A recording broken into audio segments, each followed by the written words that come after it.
misunderstood, brilliant invention that I think should be the template for world sport for the next few decades. No, look, let's be serious. I think that I don't like VAR. I think VAR has sucked the joy out of watching football. I think the constant delays, the constant waiting around, the constant ruining of magical moments because you're never quite sure if it's going to count. I don't like any of it. And I would rather go back, honestly, to the days when we relied on a guy in a black outfit who was going to decide whether it was a goal or not, and with the help of his linesman. Because VAR, I don't think any real football fan likes this because it's so inconsistent. And ultimately, it depends anyway on human beings who've shown themselves to be remarkably frail when it comes to making good decisions. Now, having said that, yesterday, I felt that they made the right decision. They took 5 minutes to get there, and obviously as an Arsenal fan, I would say that. But most independent observers think that there was a clear, I think, double foul on Ray. You've got Pablo with his arm trying to throttle him, and you've got another guy pulling his shirt from the back. So I think it was definitely a foul. But has it been consistent? Have Arsenal got away with murder with similar situations, particularly from our corners where we've been barreling into goalkeepers and defenders?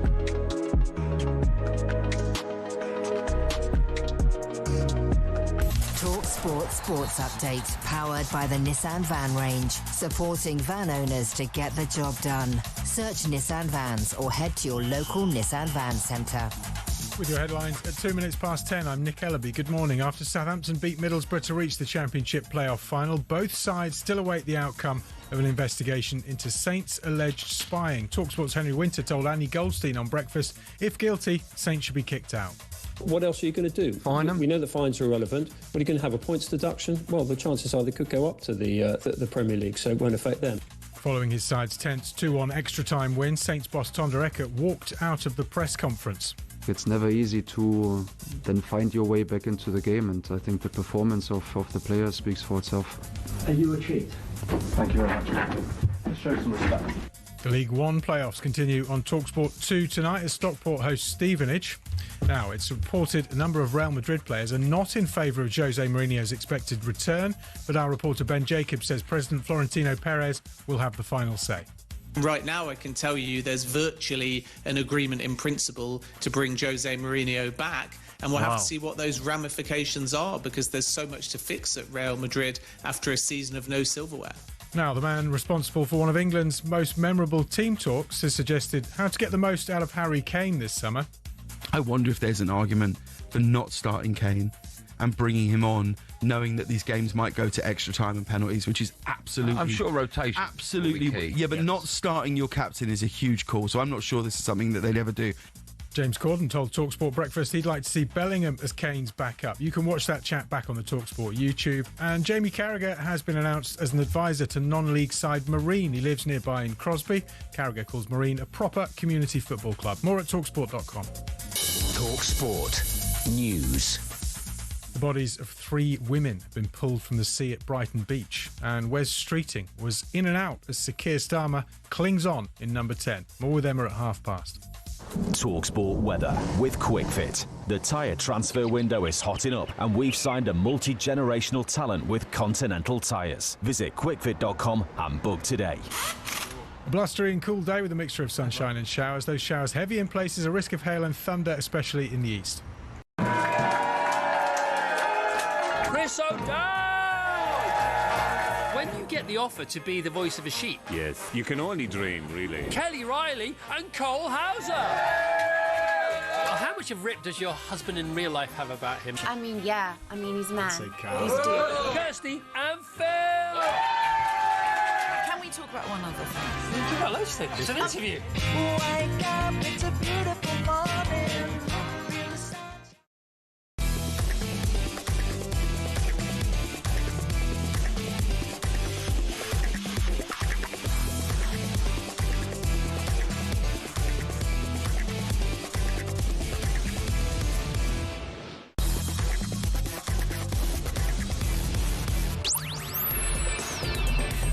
Good morning, everybody. You're listening to Jim White, Simon Jordan and Danny Murphy. We're live on talkSPORT. So, Southampton beat Middlesbrough to reach the playoff final. But will they be taking to the Wembley pitch in 10 days' time? We'll see. Meanwhile, a pivotal night in Scotland. Will the title race go to a final day decider? Also today for England, is it goodbye Ben? Hello, Trent. Hull owner Achun Ilikali will join us live. Will wrestling at corners face World Cup eradication? Did Real Madrid president Florentino Perez just go full Trump? And does Danny believe that Slot can win over the Liverpool fans? It's Jim White, Simon Jordan and Danny Murphy. We are live on talkSPORT. 100% engagement. Jim White and Simon Jordan on talkSPORT. Mr. Murphy, fresh from Monday Night Football, what do you think? Tottenham, did they blow it? They missed a great opportunity, Jim, yeah. Yeah. I was just amazed, really, how the start of the game was passive. Like, there wasn't that energy, and it didn't feel like a last gasp chance. You know, go on, really go after them earlier. Sure, yeah. Fans took a while to get going. It was lacklustre. I mean, they could have gone 2-0 up when Richarlison missed the sitter, but other than that, it wasn't a good performance, no. No. Good morning. Good morning. You're looking very fresh-faced. Am I? All well? All well. All well with Absolutely. Mr. Simon Jordan. Very much a desirable. A lot to get through this morning. As I mentioned earlier in the introduction, up in Scotland, a pivotal night. Will it be Hearts? Will it be Celtic? We will get to that. Spygate carries on, Simon. Yeah. Unrelenting. So what do we know? Southampton beat Middlesbrough to reach the Championship playoff final. The thing is, in 10 days' time, will they actually be taking to the Wembley pitch to play Hull? Now, as we alluded to yesterday, Southampton are likely to face a sporting sanction if they're found guilty of spying charges. The EFL is aiming for the Spygate hearing against Southampton, plus any appeal to be concluded before the final itself in 10 days' time, May the 23rd. It goes on and on, Simon. It goes on and on. Now, of course, last night with Southampton in action, we had an opportunity to hear from their manager, Kim Hellberg. And once it had been established that after extra time, Southampton went through and not Middlesbrough, the team they allegedly were spying on, Hellberg took to a media conference. And it got very interesting, did it not? I worked 15 years as a coach in terms of trying to get to the Premier League. That's my dream. What I could control was the tactical aspect of the game. What I could control was helping my players more. And when you have done that and for a week or 2 weeks up to this game, put every second away from your family to watch Southampton every game you can, to try to gain that advantage that we can actually get. When you go home to your family and say, no, I'm not coming home, I'm going to see more games of them because I need to see it. And this is the thing, if we wouldn't have caught that man and what they send up 5 hours to drive, you would sit there and say, well done in tactical aspect maybe of the game, and I would go home and feel like I have failed in that aspect that I had to help my players with. And when that is taken away from you in that way, when someone decides to, we're not going to watch every game, we send someone instead and film the session. And hope they don't get caught. I guess that was why he had switching clothes and all those things that I have seen on the television, which I can say because I know it happened. It breaks my heart in terms of all those things I believed in. That's my feelings about it, and I think that is disgraceful. So Borough boss, Kim Hellberg, that's the first time I've seen that. He's almost close to tears there, talking about this opportunity they had and it's gone, but the fact that obviously their opponents last night, Southampton, were deemed to have been spying on them. So then with the opportunity to hear from Tonda Eckert, the Southampton boss, and then it really got frisky. It's an ongoing investigation and the club has made a statement. I know I don't like having to repeat myself, but just ask you to respect that because that really is the only thing I can say at the moment. Why are you not going to say now what you understand or what you want to say down the line? Because it's an ongoing investigation and nothing that I say at the moment is going to make an impact on that. So I guess it's not easy for me. But it doesn't change. I would say something, it's just not the moment. Are you a cheat? Thank you very much. Just show some respect. Just show some respect, that's all we ask. Thank you. Thank you. Yeah, well done. Thank you. So he was asked, are you a cheat? And he said nothing. And with the media officer from Southampton, the two of them got up and walked out. Can't really blame him for that. He's hardly going to say, yes, I am. Is he? Danny, Simon, in terms of what we saw on the pitch last night, though, is it fair to say only one team deserves to be there? Yeah, I mean, first of all, it was a appalling game of football, I thought. Besides all the jeopardy that was in it and the intrigue, it wasn't much of a game of football. Maybe that's because we're lucky enough to watch Premier League football against what that was last night. In the first half, unfortunately for Kim and for Steve Gibson, the statistics and the performances don't really bear out the jeopardy of them spying on them and compromising the outcomes, because Middlesbrough battered Southampton in the first half at the Riverside. So any advantage they might have gained didn't seem to materialise itself on the field because they were battered. They missed chance after chance and really dominated the game. Now, of course, it's a story. Of course, it's unethical behaviour. I think there's little doubt in my mind that Southampton are culpable. It's about what the consequences of it are. In the two games, if you draw away and don't take advantage of, and Middlesbrough didn't take advantage of the home leg, then they put themselves in the eyes of a storm in the away leg. They didn't play well in the away leg. There's no scouting issue about that. They didn't play well in the second leg. They might have got a goal early in the game, but other than that, they had one shot on the goal for the rest of the game. And so with that in mind, Southampton managed to find their way through in a game that I think most of us actually assumed that Southampton would. I mean, the only people that probably were really cheering on Middlesbrough, besides Middlesbrough fans, was probably Trevor Birch and Rick Parry to try and avoid this particular situation. Yes, exactly. And here we are now as a very emotional manager that obviously feels in the margins, in the Dave Brailsford scenario, that the small margins make the difference. He'll get over it. He'll be disappointed. It gives him something to cling on to. The issue now is what happens. I think it's an enormously high bar for the independent commission that will be appointed to remove Southampton from the playoffs. I think that's an enormously high bar to climb over, and I doubt they'll do it. And if I was in this situation and I was Steve Gibson, he's a very wise man, there's been precedent before, what I would do is I'd pick up the phone to Middlesbrough and to Southampton, and say it's very simple.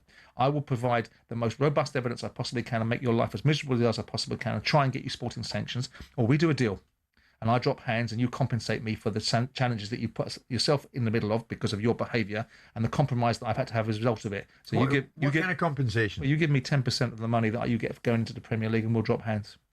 That's what I would do. I'm not saying that's what they'll do. That's what I would do. And then it gives an easier... Well, that playoff final's meant to be worth 200 million, isn't it? Well, in the broadest terms, yeah. So there you go.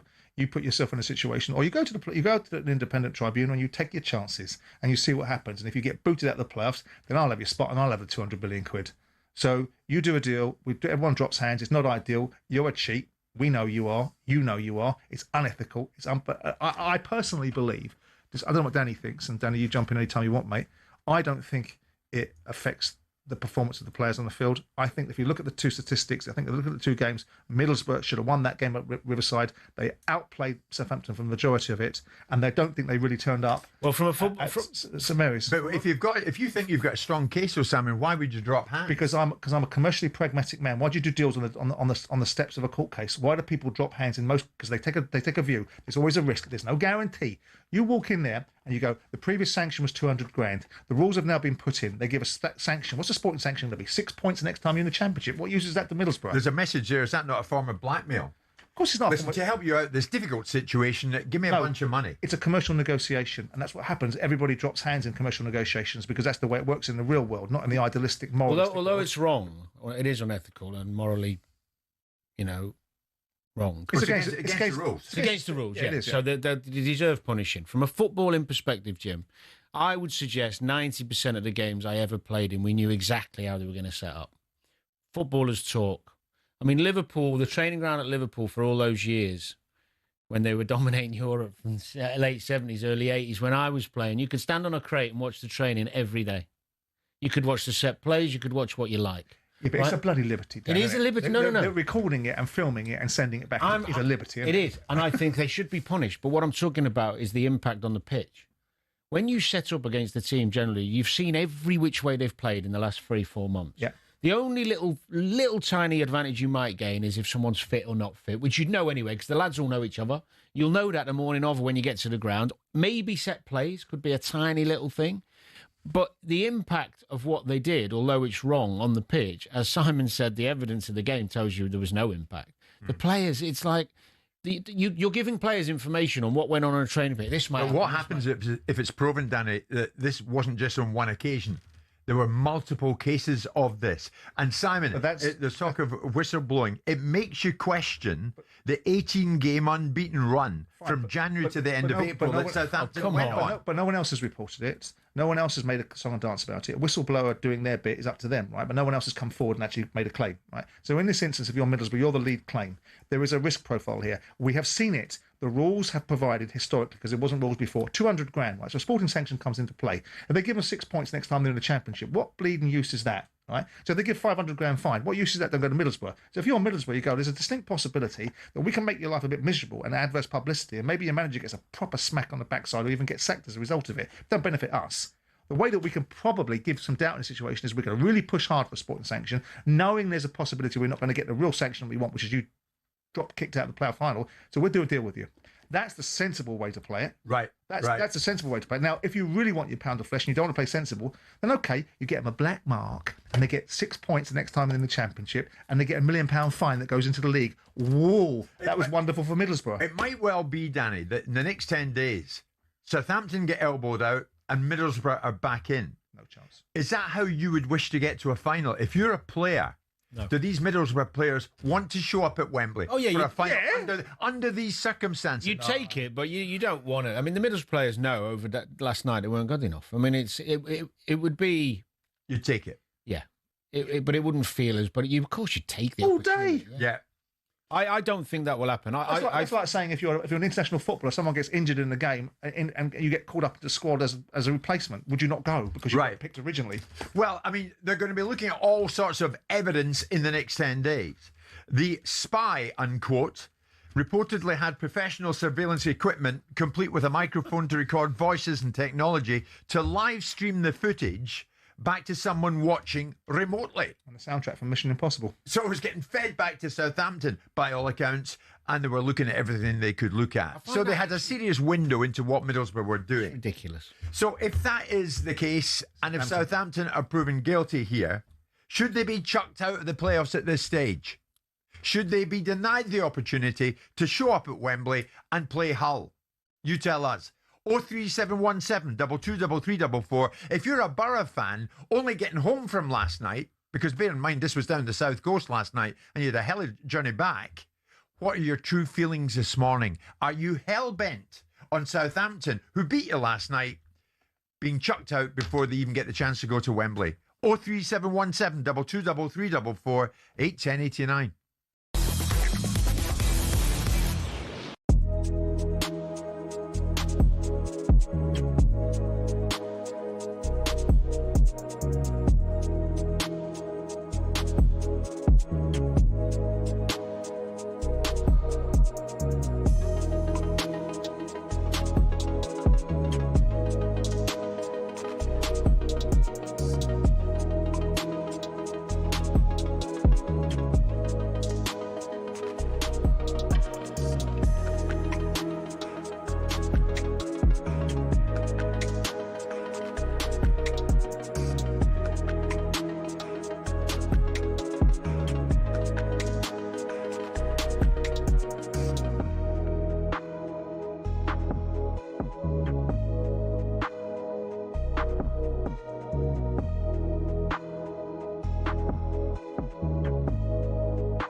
Christ on a bike. If you don't win it from now, in terms of beating Burnley and beating Crystal Palace, they've got nothing to play for either side, then you don't deserve to be champions, do you? And so what would you be doing then on that Monday afterwards? Would you be coming in on that bank holiday so you can give it to me? Would you not bother turning up if Arsenal win it? It's not about giving it to you. It's about holding things to account. No one's really interested in your personal objective. So we're so close to this. So at the end of the day... The question is, do you now think that Arsenal should now win the league? They're in as good a position. So if they don't win the league now, that would be relatively inexcusable. Well, why is he? When we get and if City were in this position, just a minute, I'd be saying the same thing. Why were you? It was a City bias. Why were you not saying that at the beginning of last week? When Man City were in that position, when Man City get a point, because I'm delighted. Only a point. I'm delighted that Man City, because I'm delighted that Man City aren't going to win the league. Who wants a monopoly? Who wants it? That? Yeah, why wouldn't I do? I'm not frightened of saying things. You seem to be unwilling to say certain things. You don't want to name pundits. No, because I've been in this journey before. Yeah, because you're and worried, they're very flippant. It's very flippant to what people are going to say. Well, it's very flippant Go to out there, dismiss. put your proverbial on the block and say it, and people criticise you or they won't criticise you. I think quietly behind the scenes. Have they won it, Martin? No, they haven't won it, Jim. They've got 2 games to play. Look at Man City, what we're dealing with. And creating an energy. Will Pep be there? Won't he be there? Bernardo Silva hanging up his boots to go somewhere else. There's a drive and an energy to get to the finishing line. You're up against Pep here. Let's not discount that. You have to earn this. You're not up against Pep. You're up against Burnley and Crystal Palace. That's it. And if you don't beat Burnley and Crystal Palace, no, it's like a tug of war. No, you're on that rope, and that rope's starting to come Arsenal's way. Right.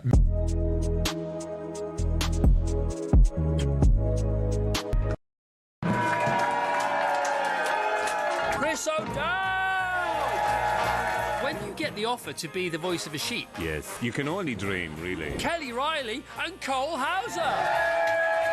Well, how much of Rip does your husband in real life have about him? I mean, yeah. I mean, he's mad. So He's dead. Kirsty and Phil! Can we talk about one other thing? We can talk about loads of things. It's an interview. Wake up, it's a beautiful morning.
Past 10 on a Wednesday morning. Wednesday means Danny is with us. It's Jim White, Simon Jordan and Danny Murphy alive on talkSPORT, courtesy of Selco. It's where the trade goes. Never mind Spygate. What a night in Scotland.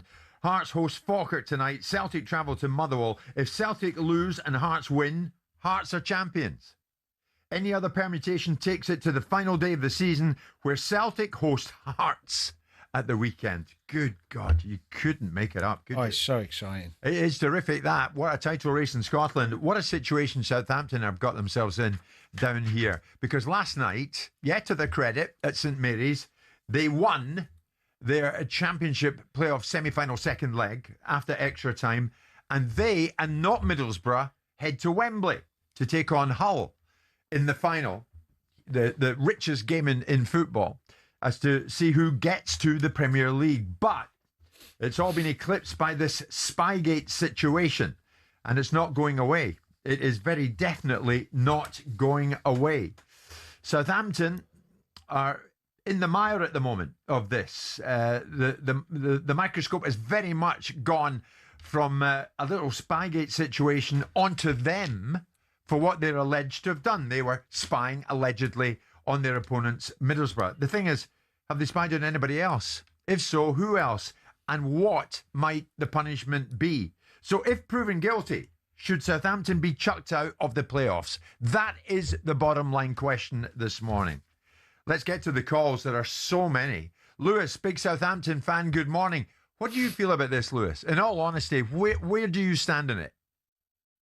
Morning, Simon. Morning, Jim. Morning, Danny. Morning. Hope you're all well. Yep. Yeah, look, I believe in, if we've done the crime, got to do the time. If that involves us getting kicked out of the playoff, so be it. If we've found out guilty that we've actually done this, which is scandalous to think that a club like Southampton, which is a small family-oriented club, would go ahead and do this. Like, I'd understand it if a hated club, no disrespect, someone like Millwall or Leeds would do it, fair enough.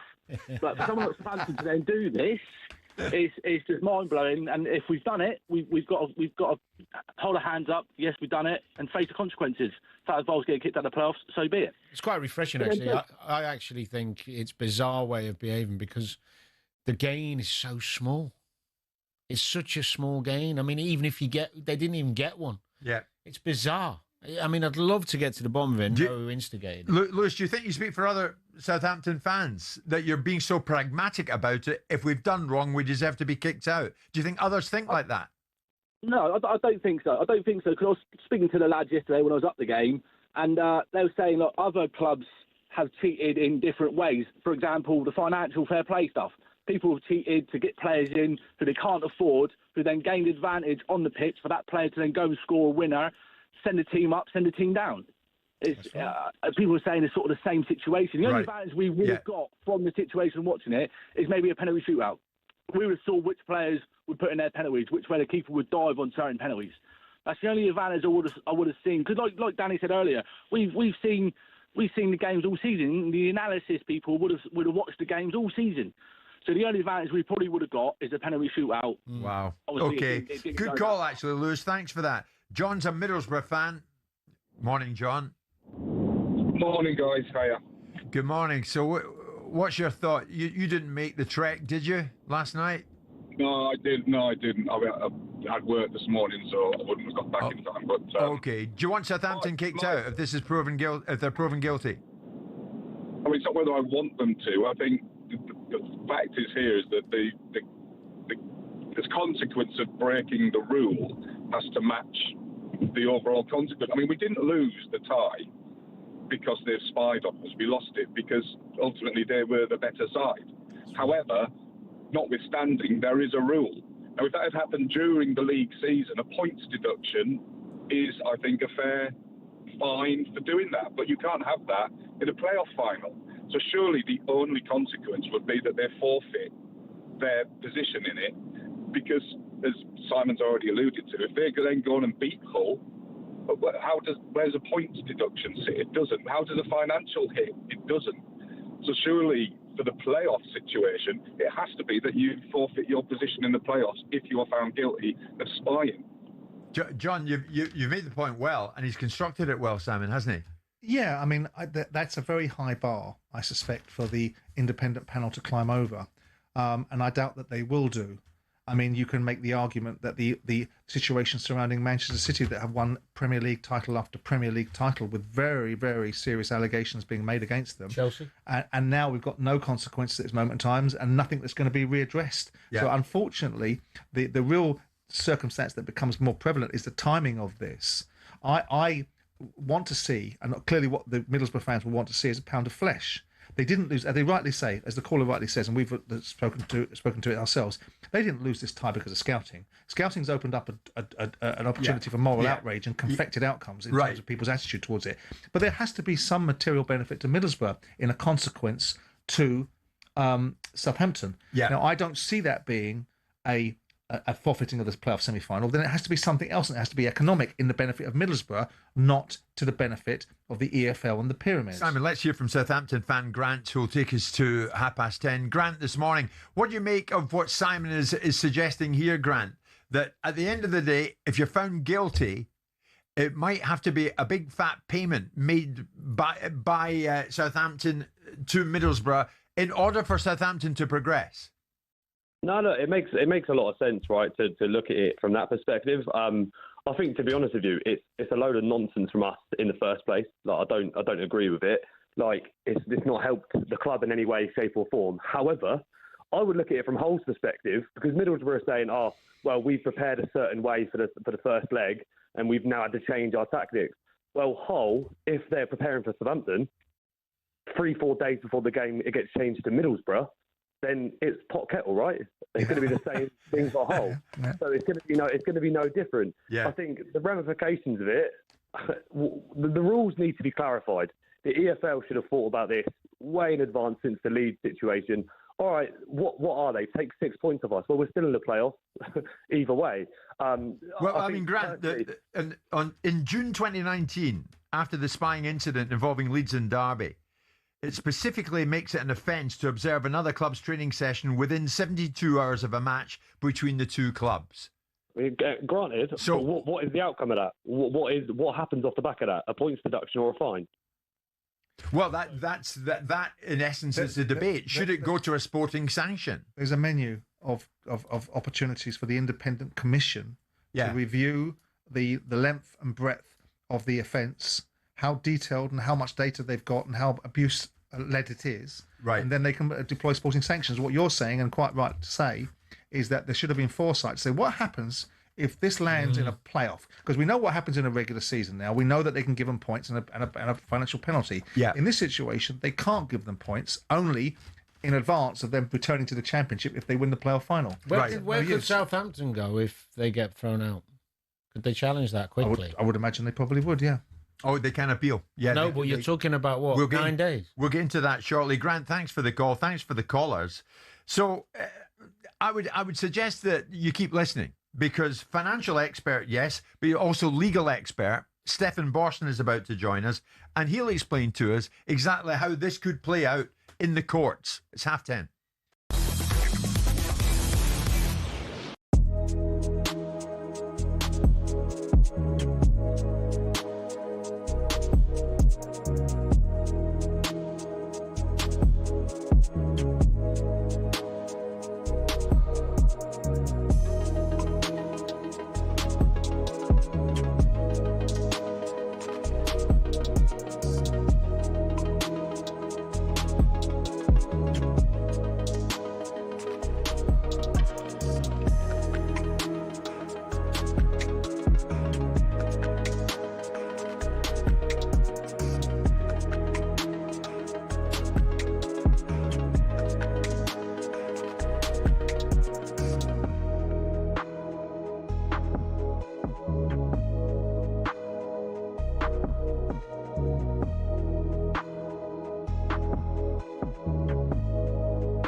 Leeds, they had injuries. They weren't really at the races. And they should have won it, though. Leeds should have won it. Yeah, because we fell apart. We fell apart, mate. False that. Yeah, but don't blame Leeds. Don't stand with a proper West Ham. I'm not blaming Leeds, but Leeds were there to get beat tonight. It wasn't a great performance from Leeds, all right? But once we scored, we went 1-0 up, right? Yeah. And we fell apart. We were bottling it all over the park. No one had any bottle to get on the ball, to make a pass, to have some structure. There was no pattern of our play. Everything that De Zerbi's probably been working on with them just went completely out the window. Well, There's 11 players just out there hoping that something might happen. I thought it was a good point. I thought it was a decent point, mate. Is that what you're going to say for 2 hours? You're just going to say it's a good point? Right. Well, you could have come away with nothing. And I'll tell you what's worse, losing. That's worse. I know, mate, but that's not a good point. We're at home. Out of the 3 games we got left, that's the easiest How many game. points have you picked up this season at home? I don't know. Not many. Right, not many. So that's a good point. I don't think we've won at home for 5 months. I know, but come on. 5 months? I've had a hair transplant. It's going to grow back. I'll have a hair transplant. It's going to grow back by the time you next win at home. That's how long it's been. I only had a hair transplant about 6 weeks ago. Honestly, I don't know how I feel about that performance. What is Matthias Dell doing? What? Oh, it's a brilliant finish. What are you on about? No, the goal's a great goal. What's he doing in his box? What is he doing? A bicycle kick. Yeah. A bicycle kick in your own box when you're in the bottom 3, when you can't see what's around you, and he's trying to do a bicycle kick. Honestly, what's he doing? Can we just give Everton... In the first half, he crossed one in, and it was a great ball into his own box.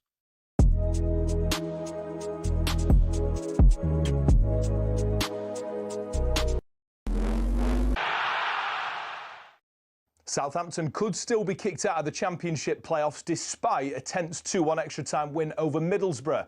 Here's our reporter Ben Jacobs on how Borough could argue their way into the final at Wembley. That alleged cheating ahead of the first leg warrants a walkover, so then it would be 3-0 to Middlesbrough, 2-1 to Southampton. Borough would go through on the aggregate score, and that's probably Borough's best hope. In the wake of those Spygate allegations, Saints boss Tom Dereck walked out of his press conference post-match when asked if he was a cheat. EFL stalwart Neil Warnock doesn't foresee sporting sanctions. I think if they do get fined guilty, they'll get a heavy fine. I don't think they'll get anything to do with the game, if I'm honest. Hull versus Southampton or Borough in the playoff final is live, of course, on talkSPORT a week on Saturday. Now, despite a 4-minute delay and 17 replays, the PGMOL's Howard Webbs defended what he calls a good use of VAR. West Ham's equaliser against Arsenal was disallowed as Pablo blocked Raya amid a scrum of bodies. Webb explains why refs will look again at rules around grappling this summer. Because we have seen more involvement from set-piece coaches bringing players together in these areas, looking for those marginal gains. We'll continue consulting, but certainly we need to be vigilant. We need to identify those clear actions that are impactful. James Corden's told talkSPORT the heat at the World Cup this summer could force some major rotations. I wonder if there's an argument for not starting Kane and bringing him on, knowing that these games might go to extra time and penalties, which is absolutely... I'm sure rotation absolutely will be key. Yeah, but not starting your captain is a huge call, so I'm not sure this is something that they'd ever do.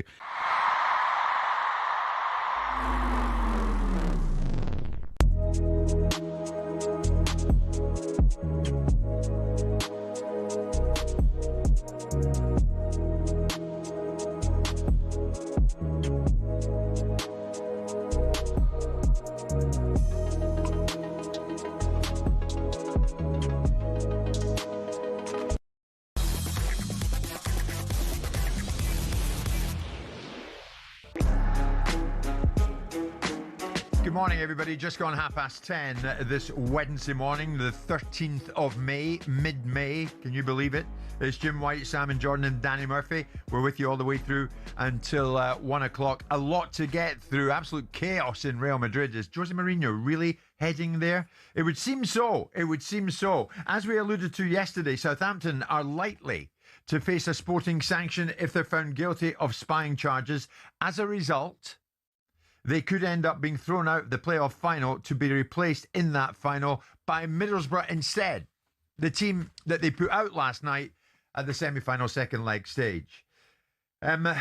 We said we'd look into this more thoroughly from a financial, legal expert point of view, and the very man who fits that bill is sitting to my right. Stefan Borsten joins us live in studio. And Stefan, good morning to you. Hi. We'll get into how this may or may not play out in the courts. Is there a precedent, Stefan, for chucking a team out of the playoffs? Well, it happened to Swindon, but it was different. Well, not in terms of the playoffs, but in terms of sort of annulling the promotion. But it was a different situation. I mean, there's no situation where you've had it all come to a head within this small window around the playoffs. In terms of spying / espionage, there's really very few cases anywhere in football in respect of this. So you've got the Leeds situation that we know about, where it was systematic. They ended up with a £200,000 fine. And effectively, the other part of the sanction was to vote in favour of the rule that then came in. This rule that we're now talking about in terms of the 72-hour rule. That was part of the agreement on that. So that brought the rule in. The only other case is actually from the from the Olympics with Canada's women's team. And FIFA in 2024 docked them 6 points. Canada suspended the person involved and also the coach, and they were banned for a year. They went to CAS and it was not overturned. So CAS said that it was not obviously disproportionate to dock them 6 points. So the direction of travel here is for a sporting sanction.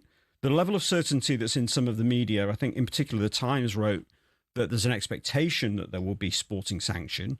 That seems a little bit far to me. I still think it's a very, very difficult situation for this independent commission. I don't see how anybody can know that it's heading in the direction of sporting sanction, notwithstanding the fact that clearly if you spy on a team, the reason is to gain an advantage.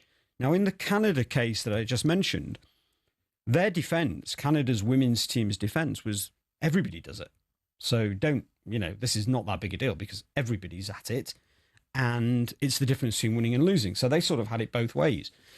It's a nightmare for the EFL. I mean, if you look at for this to happen at the 11th hour of the season is a nightmare. Simon suggested that, and I'm not speaking for you, Simon, but the suggestion's been picked up by a lot of people out there, that maybe Middlesbrough, in the person of Steve Gibson, will say, well, look, let's do something about this. Let's sort this here. In other words, you write us a check for that and we'll drop hands. How likely is that? It's a nice theory, but it's not where we're at, in my view. I mean, we're in a disciplinary. So this is not Middlesbrough versus Southampton. This is the EFL versus Southampton. It's in a disciplinary process. It's not an arbitration. They've not been sued. So this is not a case where Middlesbrough are seeking damages from Southampton. In that case, I agree with you. It would be wrapped up in the way that it has been historically. Middlesbrough have sued Derby and got some money out of Derby historically. So, you know, they are well versed in these sorts of situations. But the reality is that's not where we're at here. And I think what we're hearing is that this is not just a one-off. Right. So if actually in the way that the case plays out, this has been something that's been systematic during the season as it was with Bielsa and Leeds, well, then there's a bigger issue, because what about Wrexham's position in 7th? You know, they missed out on the entirety of the playoffs. Do they have a claim? You know, they want the EFL to say, well, hang on, maybe we need to look at a sporting sanction more widely. Everybody is affected, potentially. So it could open up more cases from other clubs? Well, I think that right now, the EFL's position is they've got to prosecute it as the league. So it's not relevant what deal is done with Middlesbrough specifically. But if Middlesbrough are very robust in providing the evidence to the panel, and very detailed and highly motivated to be able to make sure that every detail and every nuance is thoroughly investigated to its length and breadth and put it in front of the panel. If they're less motivated to do that and less inclined to be as intrinsically detailed in the submission they put on behalf of their case, it helps the EFL have a different slight view. Well, it does. I mean... So that's my point. Well, yeah, but let's be careful with that. First of all, they have a duty to cooperate. Secondly, they've already given the evidence, right? We already know exactly what happened in terms of the Middlesbrough case. We know the car park the guy parked in. We know that he ran into the toilets to get changed. It's all out there. We know what happened. We know that he was caught with his phone. That's gone. Middlesbrough have already given the evidence. So Middlesbrough's role in this, Middlesbrough are not... They're not even going to, as we understand it, Southampton are not even going to deny it. So Southampton are going to accept it happened. Southampton are not going to deny it, as you understand. As we understand it, Southampton accept that it happened. How bad, by the way, is the guy that did it? I mean, how obvious and silly can you be? Well, this is an important point, though, right? So we can sort of mock the kind of situation, but this is a very big defence, I think, for Southampton. This is not a training ground behind big fences, right? This is next to a golf course owned by Steve Gibson. If you want to go and watch Middlesbrough train, you can go and watch Middlesbrough train. It's not closed off. Have a look at the maps. Have a look at the setting. So one of the problems I think that they've got in their argument that it's just so secretive and you can't possibly watch anybody train, is that most of these training grounds are open to the public to have a look at. So it's very hard to then say that what they're doing within that training ground is so secretive that it has to be then punished with such a severe sporting sanction. So I actually think that the setting and the kind of obviousness of it, like some sort of mitigation, will actually be. It's not a complete defence. Does that extend then to people watching it and being able to record it and to be able to? First of all, a member of public watching it with no expertise is very different from someone that has the expertise to understand what he's looking at the same.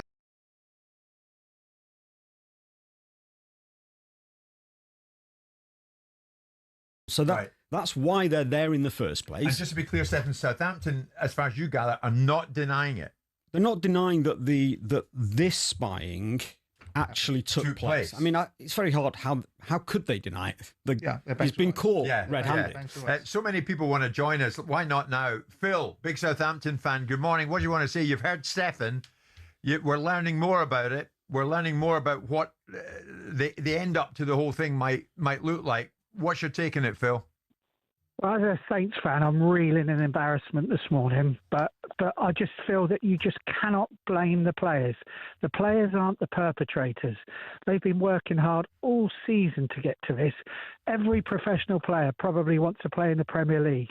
You've got to give them that opportunity. It's not their fault. Also, another layer to it is that what are Middlesbrough going to do this morning? All the players are probably booking their flights to Dubai or wherever they want to go. You can't bring them back. If you're going to bring them back, how would they prepare? So, I just think it's absolutely ridiculous. You just can't. You've got to let the game go ahead. Well, the only thing with that is, Middlesbrough would have been open and be going to Wembley. So, you just say to them, don't you, after the game, don't book. That's all not Don't book exactly. Good and if you do book anywhere, maybe not Dubai. James is a Middlesbrough fan. James, do you want to throw in your Throttmsworth before we get to the break? Good morning. Morning, boys. So I just think, personally, I don't think any Borough fan out there is saying like we deserve to go through. We lost it in the first leg when we should have took our chances and won it. Fair play.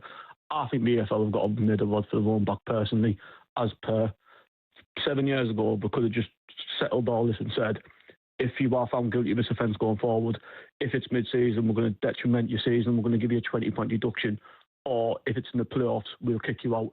And then on Friday, when they were charged, they'd have been kicked out, and we'd have had none of this now. Because on the retrospective side, what are you going to do? Wait until Thursday next week to decide that actually Middlesbrough will be reinstated, Southampton will be kicked out.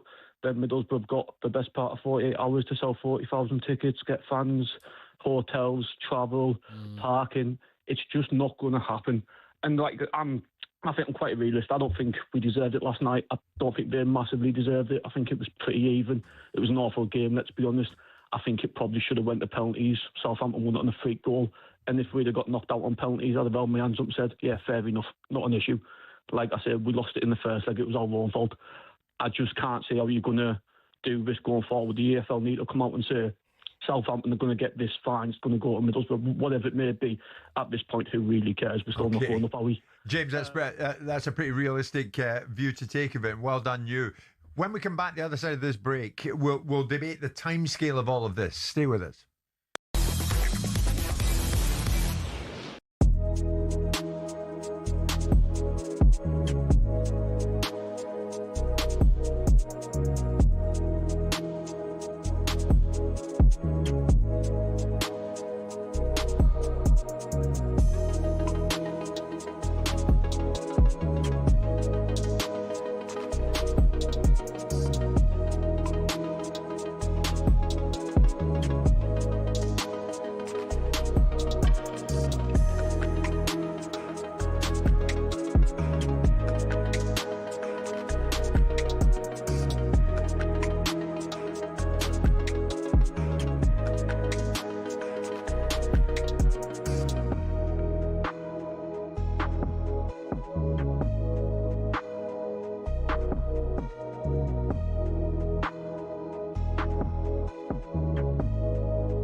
Afternoon, boys. So, yeah, as we said earlier on to Andy Brasso, it looks like it was moving on apace, the Jose to Madrid train. So, where are we at? Yeah, that certainly seems to be the direction of travel. In fact, it's been suggested to me this afternoon that it's virtually agreed now that Real Madrid are going to reunite with Jose Mourinho. Of course, he's in charge of Benfica at the moment. He's had a pretty successful period since returning to Portuguese football, but there is a break clause in his contract at the end of the season that means a club can pay Benfica €3 million. He'll be a free agent, and that will enable him to move on. As I say, I think it will be back to the Bernabeu. I'm fascinated to see how this works out. It's been described to me as Real Madrid's worst season in a number of years. We heard about that dressing room bust-up last week between two of their star players. Obviously, it was a dismal defeat in the Clásico to Barcelona, handing them the title. So there's a lot of work to be done. But it's not the first time that Florentino Perez has gone back to someone that he knows. And I think in Jose Mourinho, they see someone who can come in and assert that dressing room authority that maybe Xavi Alonso struggled with all the egos that they have on their books. And clearly Arbeloa is struggling as well. Good stuff, Cookie. Thanks very much. No worries. There's Alex Crook there, and we'll keep an eye on that story. Andy Brassel was sceptical, I think it's fair to say, earlier on, our European football expert, that was going to work. But the chairman or the president does what the president wants. So we'll see. so down! When you get the offer to be the voice of a sheep, Yes, you can only dream, really. Kelly Riley and Cole Hauser. Well, how much of Rip does your husband in real life have about him? I mean, yeah. I mean, he's a man. Carl. He's dear. Kirsty and Phil. Can we talk about one other thing? We can talk about loads of things. It's an interview. Wake up, it's a beautiful morning.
You really couldn't make it up, could you? This Spygate situation. It's Jim White, Simon Jordan, Danny Murphy and Stephen Borston live in talkSPORT with Selco, where the trade goes. CCTV footage has been studied by Middlesbrough, and the alleged perpetrator, we understand, has been identified, who's said to be an analyst on Southampton's website and has worked for the club for more than a year. The spy had professional surveillance equipment, complete with a microphone to record voices and technology to live stream the footage back to someone watching remotely. Middlesbrough have since been told by whistleblowers that this is not the first time a member of Southampton's analyst team has been sent to record opposition training sessions this season. So how's it going to end? How is this going to end? And time's against it, remember. The whole process is so time sensitive. Because, as it stands, Southampton are heading to Wembley to play in the Championship playoff final against Hull in 10 days. Are they going to be chucked out? And are Middlesbrough going to be propelled back in? Stephen Borston is with us here in studio, as I said. And Stephen can explain to us how this might play out in the courts. Stephen, if this was in the regular season, a sporting sanction presumably would be points. But it's the playoffs, isn't it? And that makes it different. So why when it seems to me the rules were poorly drafted and they're unprepared for a situation like the one that's emerged? Yeah, look, there's definitely a gap in the rules. The question is whether they could have foreseen all of the various scenarios that might play out in terms of this rule around spying. I mean, I think the first thing to say is clearly if it happened 73 hours before, are we saying that that's not a big deal? So I think Southampton will argue, look, it can't be that big a deal because clearly you're envisaging spying in advance being something that wouldn't breach the rule, but it would only breach the good faith obligation. So they'll try and play down all these different ways in which it can be looked at. The problem is, as you say, a 6-point deduction now will obviously have to apply next season if it's 6 points. I mean, I think it's unlikely if it is a sporting sanction to be sort of less in terms of points, less than 6 points. That feels like where it's going to end up from a points perspective. There's then the question of whether you should actually say, no, what we need to do is a 3-0 in the first leg. Well, that would put Middlesbrough through. But then again, if you knew that before the game, what would happen in the second game? There's also the question as to what you do about all of the other spying that took place. So just focusing in on the playoff game, is that fair? You've then got the only comparison that we have in the EFL, which was just a £200,000 fine for systematic spying. So I just think it's incredibly complicated for them. Middlesbrough probably will just have to keep training, just in case. But it's just a nightmare for the EFL, and there's no easy... Look, the EFL are going to hand it over to a commission. They've got to find the right commission to do it quickly. Can the EFL say to the commission, this is time sensitive? Yeah, they already have, yeah. So they've said it's an expedited hearing. The way that it was with West Brom, if you remember, the West Brom hearing took place very quickly. and the decision came out without the reasons. I actually don't think we have the reasons even now, but it came out the following day. So they made the decision very quickly, and they said, well, we'll explain why later. So it's Wednesday, Stephen. Will we have a decision by Friday? Not this week, no. I think it's going to go into next week. And then there's the question of how quickly they can make the decision, how quickly they can formulate the reasons why, so that the other party, Southampton, can then appeal it if they want to, or Middlesbrough or the EFL seek an appeal in relation to it. It's this almost man to my left is go on, Stephen. Well, it's just almost an unbearable situation to occur at this stage of the season. Simon, you know what it's like to be at the top of a football club. So 2 scenarios. What do you do if you're Steve Gibson, the owner of Middlesbrough?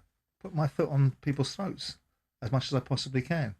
As Stefan alludes to, I disagree slightly, but I understand where he's coming from because he's procedural. I'm a little bit more entrepreneurial in my thinking about how things can be done, and having seen it done in football, left, right, and centre, I know it can be done in certain ways. But the independent panel, I think, will never boot Southampton out. I think it's a very high bar.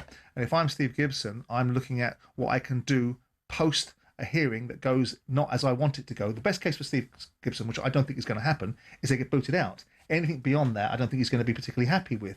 So if he's not happy with that, what's his next set of opportunities to be able to either appeal it or take it outside of the framework and drag him into the courts and start to look for damages? And then it becomes a situation which is they settle it, but the EFL does its bit, or the independent panel does its bit. Well, here we go. Tell you what, we're going to give you £500 fine and 6 points suspended points when you drop back into the Championship. Middlesbrough are going to go, what good is that to us?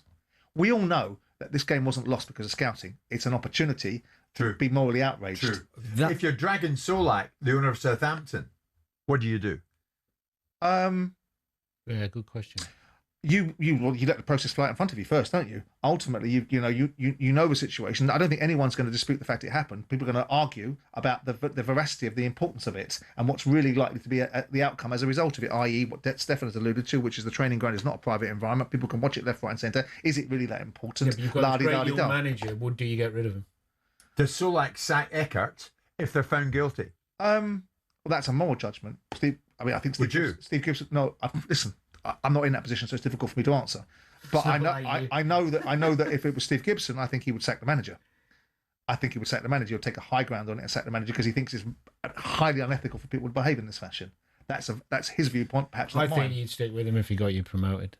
I don't know. If it was Ian Dowie, I'd have kicked him out first. I would have been delighted that he did it so I could kick him out. Well, there's also a performative aspect of sacking the manager. I think in advance of the independent commission to say that it shouldn't have happened, the scout has been dismissed, the manager that instructed him has been dismissed, and therefore we've done everything we can do from a dealing with this in-house. We're very sorry.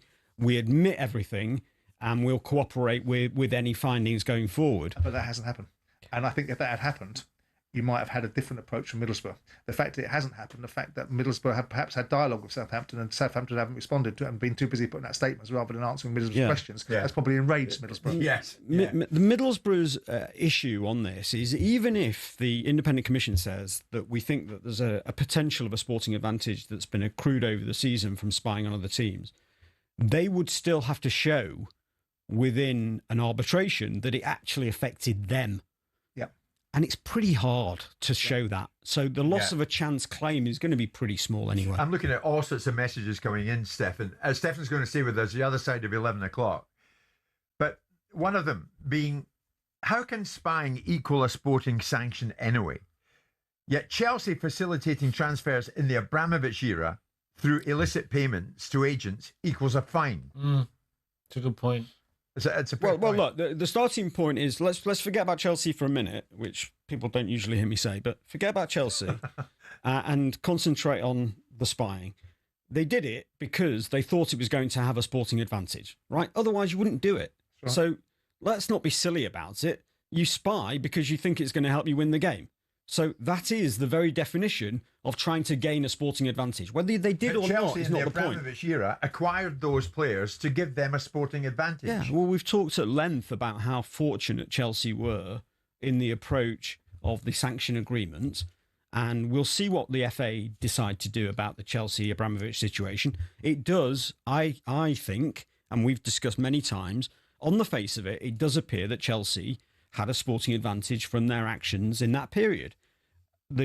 The independent commission took a slightly different view, or let's say in the sanction agreement they negotiated a more nuanced perspective. But the case in hand is Southampton and Sporting Advantage. You spy because you think it's going to help you win football matches. That's why you do it. Stefan, is there a difference in the Premier League rules towards the spying premise as there is in the EFL rules? Because these were you quoted the example. There was no rules there, so they made up a sanction, which was a £200,000 fine on Leeds because they had nothing to guideline it by. There was just bad ethics, bad principles. So bad faith. Yeah. So then they introduced the rule, which then defined the fact that a sporting sanction is available. Is there a sporting sanction? Is there a similar rule inside the Premier League? Not as far as I'm aware. I think it would also be the bad faith, which has never. So the Premier League hasn't even got a bloody rule. And they very rarely pursue the bad faith. I mean, there was a situation with Liverpool and Manchester City about 10 years ago, I think it was, where a scout left City, went to Liverpool, still had his login for City's scouting system, was found to have logged in, and it was settled without any interaction with the Premier League between the clubs for £1 million. It's so intriguing, is it not? It's actually extremely timely that Stefan is with us, because news coming in on Newcastle United, and I'll be very keen to get Danny's take on this as well. It's 11 o'clock.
Is the Anfield crowd continuing to turn, though, on Arne Slot, or can he win back the Liverpool faithful? Just last Wednesday, Danny Murphy finished off this show very strongly by saying, well, the Liverpool fans I know, and they're all diehards, have given up on Slot, and it's time to go. Arne Slot was asked if he feels he can win those disaffected Liverpool fans back. Yeah, I do. Yeah. Not this season, by the way. This season they will have their opinion and that will not change. But if we can have the summer that we are planning to have, then I'm 100% convinced that we will be a different team next season than we are now. Different in terms of results, different in how things look. But it's not always that simple, because sometimes you know what you have to do, but it's not always possible to also get exactly what you want. But for us, for me, it's really clear what we are lacking this season. Well, the boos rang out, Martin, at full time, and many of the Liverpool fans, Simon, are not having him any longer. One wonders what he's going to do now, or if he has any time left to do what he wants to do and win them back round. He won the Premier League last year, Jimmy. He's to be given more time, but they seem to have lost their way a little bit. I thought when he went there initially... More than a little bit, though, Martin. Yeah, but when he went there initially, like, it was very...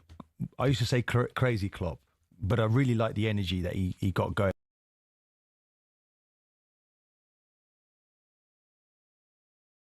Business owners to work better and live better. Search Nissan Vans or head to your local Nissan Van Centre.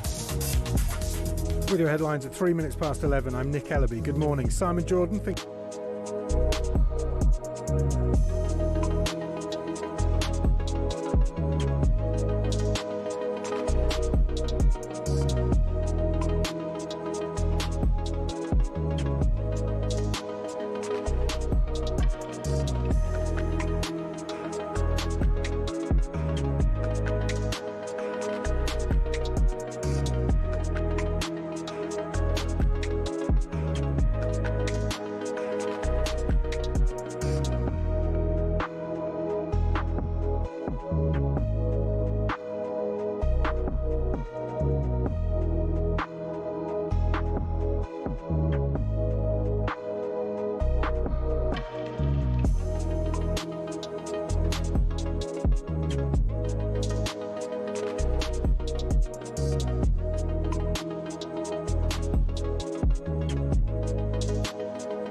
offer to be the voice of a sheep. Yes, you can only dream, really. Kelly Riley and Cole Hauser. Well, how much of Rip does your husband in real life have about him? I mean, yeah. I mean, he's a man. He's He's dear. Kirsty and Phil. Can we talk about one other thing? We talk about loads of things. It's an interview. Wake up, it's a beautiful morning.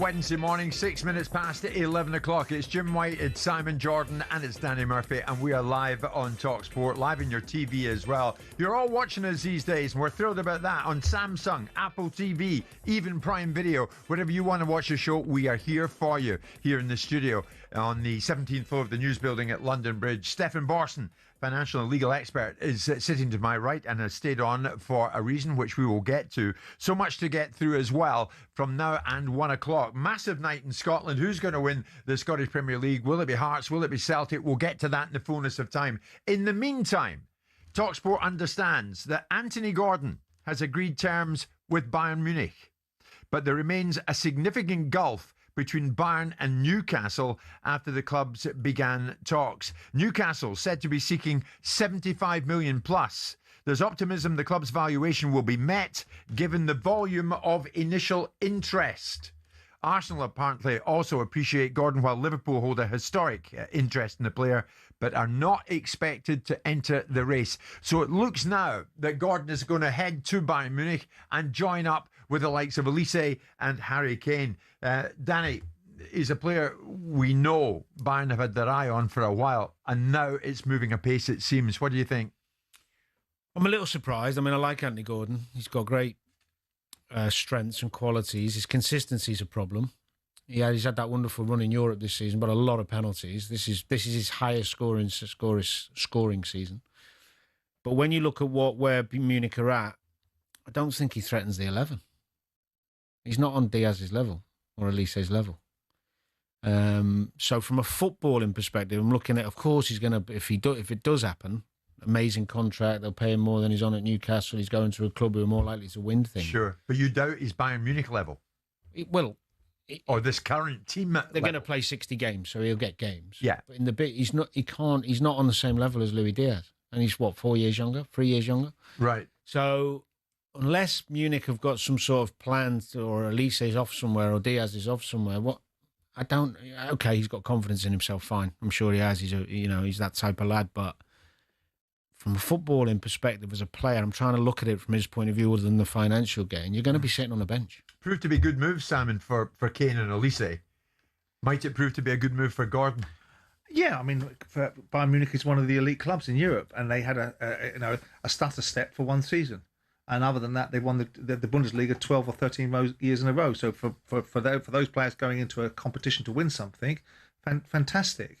But they haven't won a European competition. Going from Newcastle, it's disappointing from Newcastle because Newcastle can't catch a break. Well, the thing is, he's contracted to 2030. They haven't agreed a fee, apparently. What they're saying is that he's agreed terms. I don't know if that's... It's a very arse-about-face way of doing things, because normally what you tend to do is, if the player in principle is happy to go to Bayern Munich, you agree fees between the clubs before you allow the player to speak to Bayern Munich. Yeah. I mean, maybe things are done slightly differently now because player power has reached such a point they can do that, but atypically, the player doesn't get an opportunity to talk to clubs on the up and up. He'll do it on a private, I'm sure, but on the up and up, until the clubs have agreed a transfer fee and the structuring of it. The only other thing, just quickly on that, Jim, is they might be seeing him more as a central role, as backup to Kane, because Kane's obviously getting on a little bit. That could be an angle. Yeah. But I don't see that either.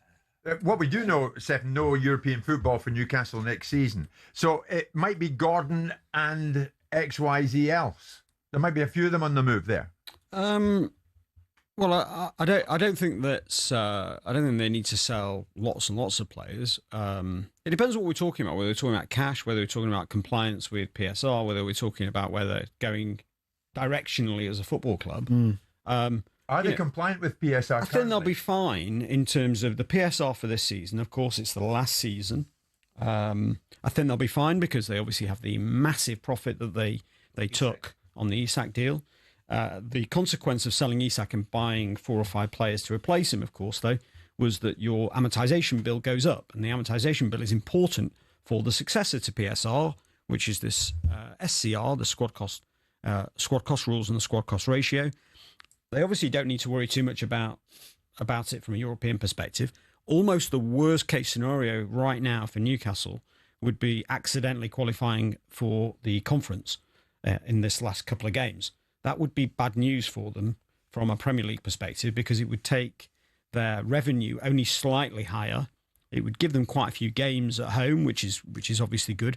But the prize money around the Conference League is largely irrelevant. You're talking about £15 million, even if you win it. And so what that would do in the Premier League is it would reduce their cap to the 70% that they need to comply with in Europe. So that would be an issue for them. I think they're better off not having any Europe at all next season. So that would then mean that from a regulatory perspective and from a compliance perspective, they'd be fine. And then I think they need to think about where they're going directionally over the future and what impact the Saudi changes on Live, if that's going to have any impact, or whether there's going to be a sale process, or whatever. I think there's a bigger picture really here with Newcastle, directionally. From a player point of view, Danny, Newcastle, no Europe next season. If you're a top player, you're looking to be a top player elsewhere. Yeah, generally. I mean, there's always been a premium you have to pay players to get them up there anyway, because of location, geographic, where it is. That's just been part and parcel of that for years. It's still a great club, of course, with the fan base and stuff. But if you're not playing in Europe and you're having a conversation with a player and he's got 2 other clubs in who have got even Europa League, you're going to... Depends what you're talking about. In order for Newcastle to be an elite football club, they need top players. And they're not going to get top players any more than Aston Villa are. So Aston Villa are going to play in Europe next year, probably. They're not going to get top players. You'd still get... And the top players are going to go to the legacy football clubs like Liverpool, Arsenal, Manchester City. And that is the problem that Newcastle have.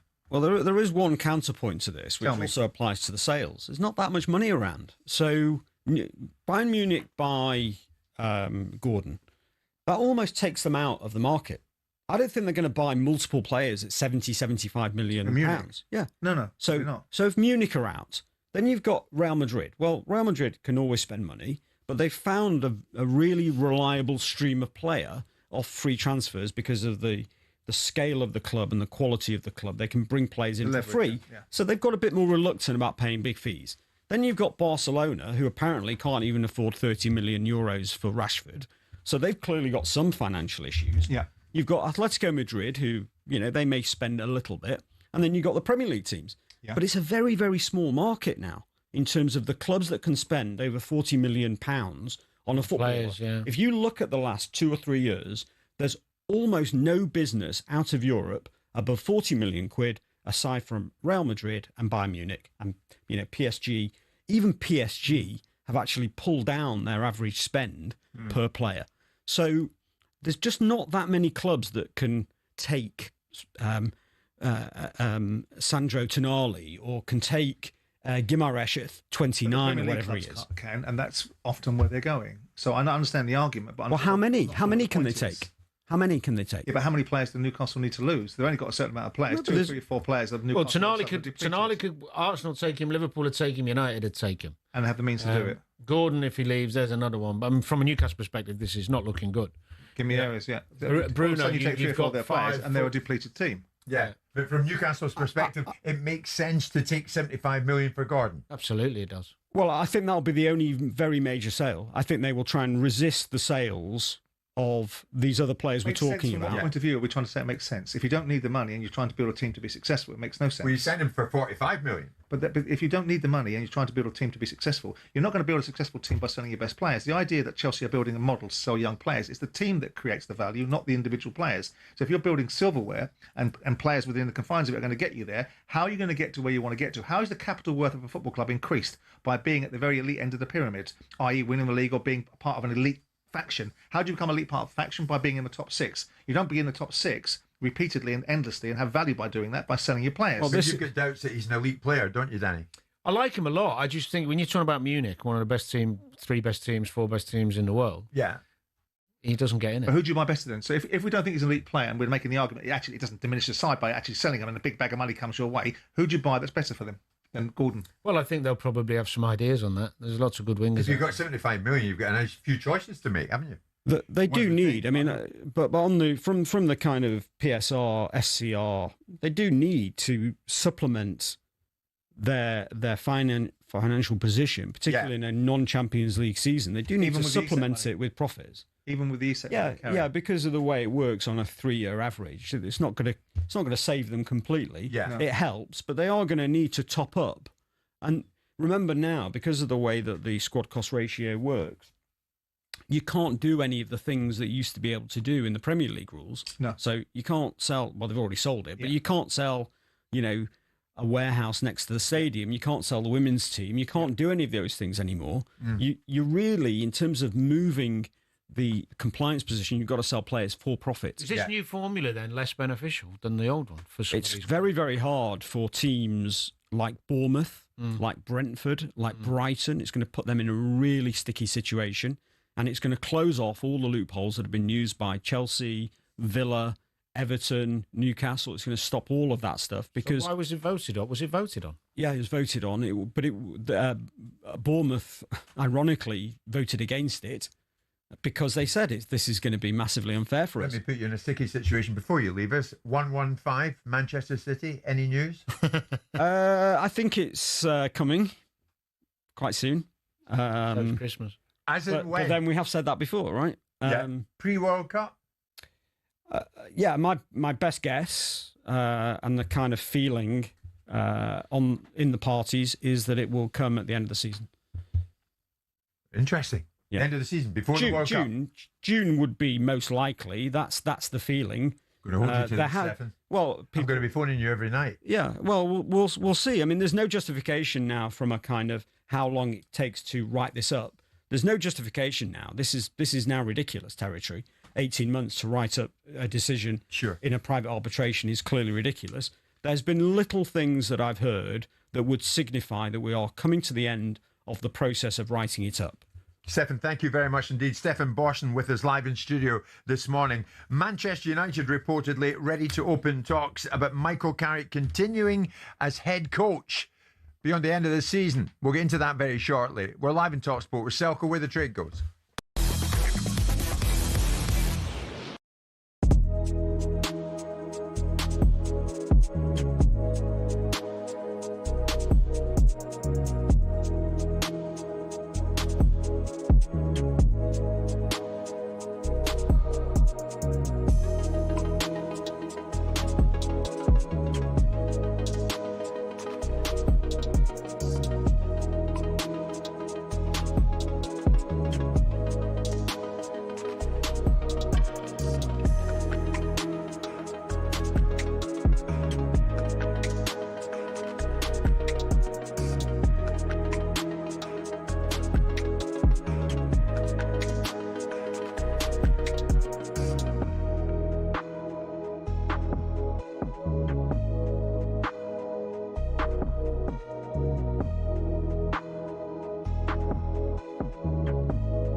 It's going to be a fun run. I mean, with the Premier League, I think it really is in our hands now. I can't see us giving it away with our remaining fixtures, especially Burnley at home next Monday night, which I will be going to. Yeah, I feel as well, Man City will drop points. I really believe it. Bournemouth away.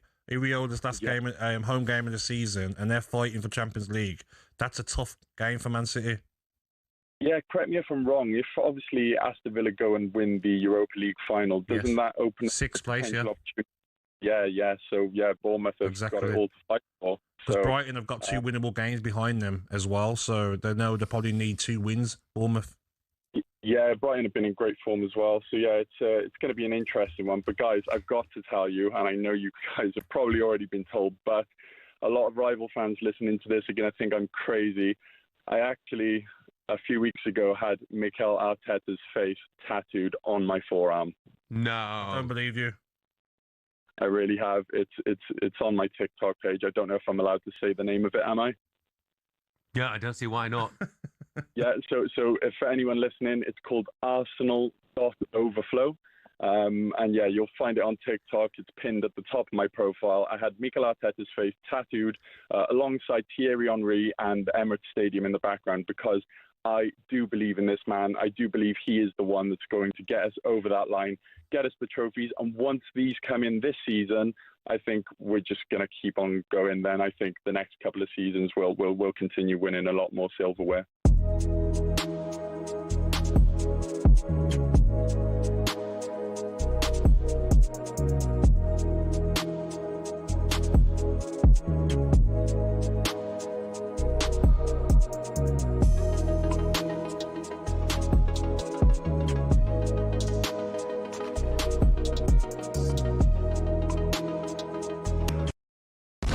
Get ready to get that winning feeling with talkSPORT Win, because we're giving one lucky listener the chance to win a massive £25,000. Oh my God. Go to talksport.com/win to enter now, and you could win 25 grand in your hand, tax free. Oh, that's incredible. Get that winning feeling courtesy of talkSPORT Win. Thank you very much. Find out how to enter now at talksport.com/win.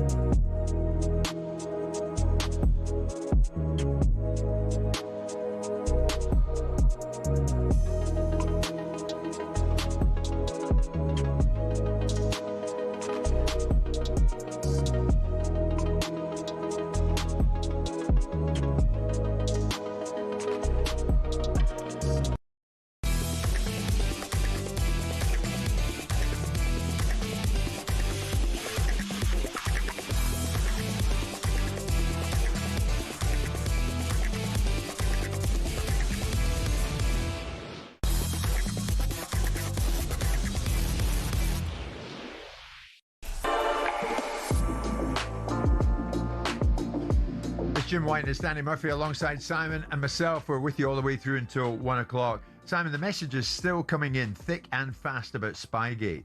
Can you second guess this for me? There's one there. Jim, put it to Simon. What's his best guess as to how this is going to finish? How will it finish? Because it's so time sensitive, isn't it? Stefan has come and gone. What do you honestly think here? I think they'll just sanction Southampton with a form of sporting sanction that has finances and points attached to it for a later date. I think that's the barrier to entry. That's where I think it'll end, and whether Middlesbrough find that acceptable or not, and subsequently want to take some further action and appeal it, is for Steve Gibson to work his way through. I would imagine he feels pretty exasperated and doesn't feel that Southampton have acted with any integrity, said one thing perhaps to him and done another, are able to send statements but not responses to his requests for information. I think all that will play into an underlying narrative. I still think there is a commercial discussion that could be had that could lessen the load, despite Stefan's rightful observations about how the process flows through. I'm looking at the bigger picture of saying, okay, you take some evidence, yes, of course you cooperate, but you take some of the motivation from your own ends to provide information that you might have been prepared to, in the first instance, you give the bare minimum. You know, I was obligated to provide information to many panel hearings, and depending on how motivated I was about what information I felt was my responsibility to provide. So with that in mind, I think I do not think I'll be absolutely gobsmacked, and I'm happy to be wrong, but I'll be gobsmacked if this independent commission were to take Southampton out of the playoff final. Okay. I don't see that happening at all. As it stands, all roads lead to Wembley in 10 days' time, where Southampton will take on Hull, and Hull owner Achune Likali, who's in the Dominican Republic, will join us later on this morning before we go at 1 o'clock. Danny, we broke the news earlier on. talkSPORT can reveal Anthony Gordon's agreed terms with Bayern Munich. Another developing story this morning coming out of Manchester United. Manchester United have reportedly reached out to other potential candidates, but wish to speak to Michael Carrick first. What do you read into that? Is the significant fact of that Carrick gets first dibs in speaking to those who will make the ultimate decision? Well, in other words, he's leading the way. I find it strange how these things come out. Like, who is it leaking the fact that United have spoken or speaking to other candidates before they speak to Michael? I mean, it's bizarre, especially when you're talking about one of the biggest clubs in the world. Can they not do business? Can they not keep their own counsel? I find that a bit bizarre, but he's done really well. And, you know, with the position they were in to where he's got them, you could argue he deserves another go at it and bring some players in the summer. And I wouldn't say that's a huge risk. The progression they've made under him, I'd give him another go. Yeah. Yeah. Significant, Simon, that they want to speak to Carrick first? Yeah, again, I don't know who's briefing in and whether it's coming from Carrick's side or whether it's coming from Man United's side as to the briefing in as to why Man United need. You can employ an England manager without anyone knowing about it, but they can't seemingly have a conversation amongst themselves without broadcasting it to the media. I don't understand why that is the case.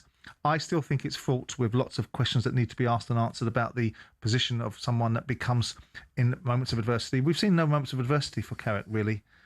He's done the job, so it makes it a conundrum. And we talked about it about 2 or 3 weeks ago. We talked about a bunch of callers coming in that were saying, thank you very much, we've done a great job, but we don't think you're there for the future. So most of the callers that came in on the back of me saying, listen, he's done a lot to put in the equation. Yeah. And a lot of those decisions that he's made are very sensible decisions. Steve Holland being brought in shows that he's thinking about the shortcomings that he may have with an experienced hand alongside him. That's good thinking. I still think it's a massive job to take on for somebody that hasn't got the credentials. And Carrick's only got credentials because he's won 16 or 15 games or however many games he's won at Man United. And some people say that's all the credentials that you need. You will judge Michael Carrick when it comes on top, not when the Man United fan base and the Man United hierarchy are grateful for getting you out of the cart that a previous manager put you in. And everyone's so grateful that he's not here anymore. So when it becomes that Michael Carrick is no longer saving the day from somebody that made such a holics of it, and Michael Carrick is now being given £200 million to spend, and Michael Carrick has been tasked with making Man United a championship-winning side again in quick order, then and only then. Now, that's a difficult scenario because you can't, it's like saying practicing for penalties on a training ground does not prepare you for taking a penalty in a penalty shoot and you're in the Champions League final. You can't prepare for that eventuality. You can only get your best indications. And the best indications are that over this period of time, Michael Carrick has done a solid, sensible job. And you've got to try as best as you can. I know it almost seems ridiculous to suggest that you create an environment where you see Carrick amongst adversity and you see him how he reacts when it comes on top. And can they do that? Have they seen enough from him? Only they know what Carrick is like behind the scenes, what they think of him, what he looks like he's going to provide for the future. In the here and now, he makes himself a credible person to be speaking to because he is presiding over Man United and presiding over them, and they're beating the best teams in the league. They're beating all of the teams that you would accept and expect Man United to try and eclipse in the future in their pursuit of being the elite club. But what would his remit be next season? Well, again, that becomes Man United's brief. If you're Manchester United, if you're setting them a brief to be inside the top 6, then okay, that may be something he can achieve. Well, the brief would have to be to do better than where they finished this season. Or to stabilise, not necessarily. Well, to progress your points tally. To stabilise. Yeah, no, to improve. Yeah, well, not necessarily. Improve third. No, in an ideal world, but in a commercial world, if you're sitting there going, right, the optics to the world outside is that we always want to get better. We want to win a league. We're Man United. But internally, you could be suggesting in the same way that it must have been acceptance that Arteta was getting incrementally better, that he can get incrementally better, stabilising them back inside the Champions League spot, first and foremost, because that's a revenue stream opportunity. Yeah. There and afterwards, we're back into the groove of being accepted as being a top 4 side again, with all of the opportunities for the future. Now we want to see someone that can win the league. Is that Carrick? Is that Carrick? We'll keep you across it as and when we hear further from Manchester United. It's 11:30 and we're live in talkSPORT with Selco where the trade goes.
I look back on it as probably one of the best shows we've ever put on.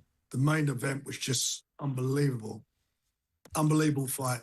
2 absolute warriors who gritted their teeth and gave everything. And the place was rammed out. It was sold out. And everybody there they were just enthralled by it. And of course, we saw it happened in the early moments. Frank Dubois picked himself up from the canvas twice after all the question marks about Hart. And I know you bristled at these questions before the fight, but is Daniel now no longer a man to be doubted? Well, look at the punches that he took. And he got up and he gritted his teeth and got on with it. And he's matured, and he boxed extremely well. I watched it back on the replay on TV, and I thought it actually looked better on the replay than he did when I was watching it. I thought he was excellent, and he was so good afterwards. The way he praised Fabio for his, the part he played in the fight. It was magnificent. And anybody who doubts Daniel now, I don't know what planet they're on. I mean, he's matured mentally, and I believed in him. We've stuck with him. We believed in him and stuck with him, and he delivered for everybody. I think you thought the Hart issue, the Hart question, was a valid one before the fight. Well, Simon. I didn't think it was a valid one, but I thought it was a legitimate narrative. I don't think the Hart question is any more relevant.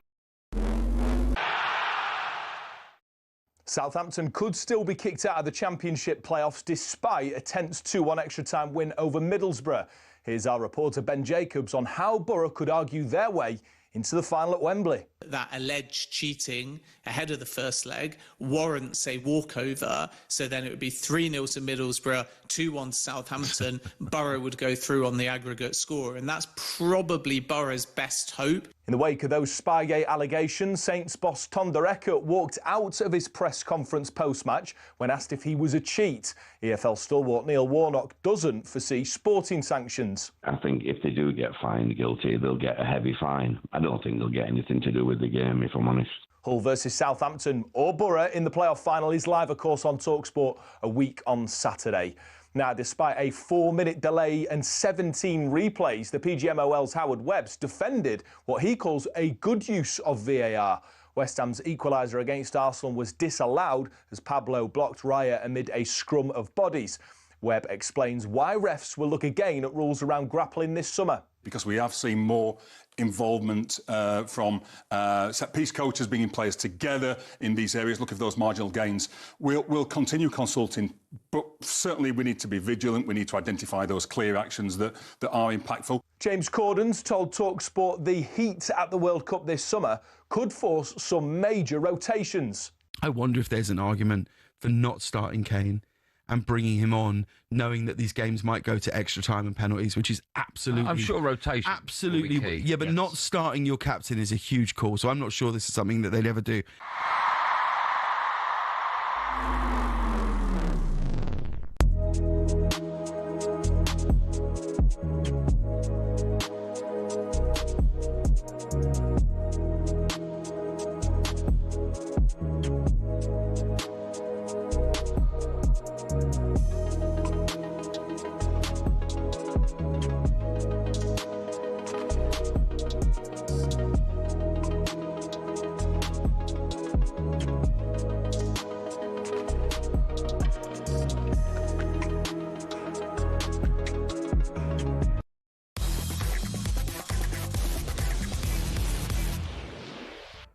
It's showtime on talkSPORT with BetMGM. We're ready for the action.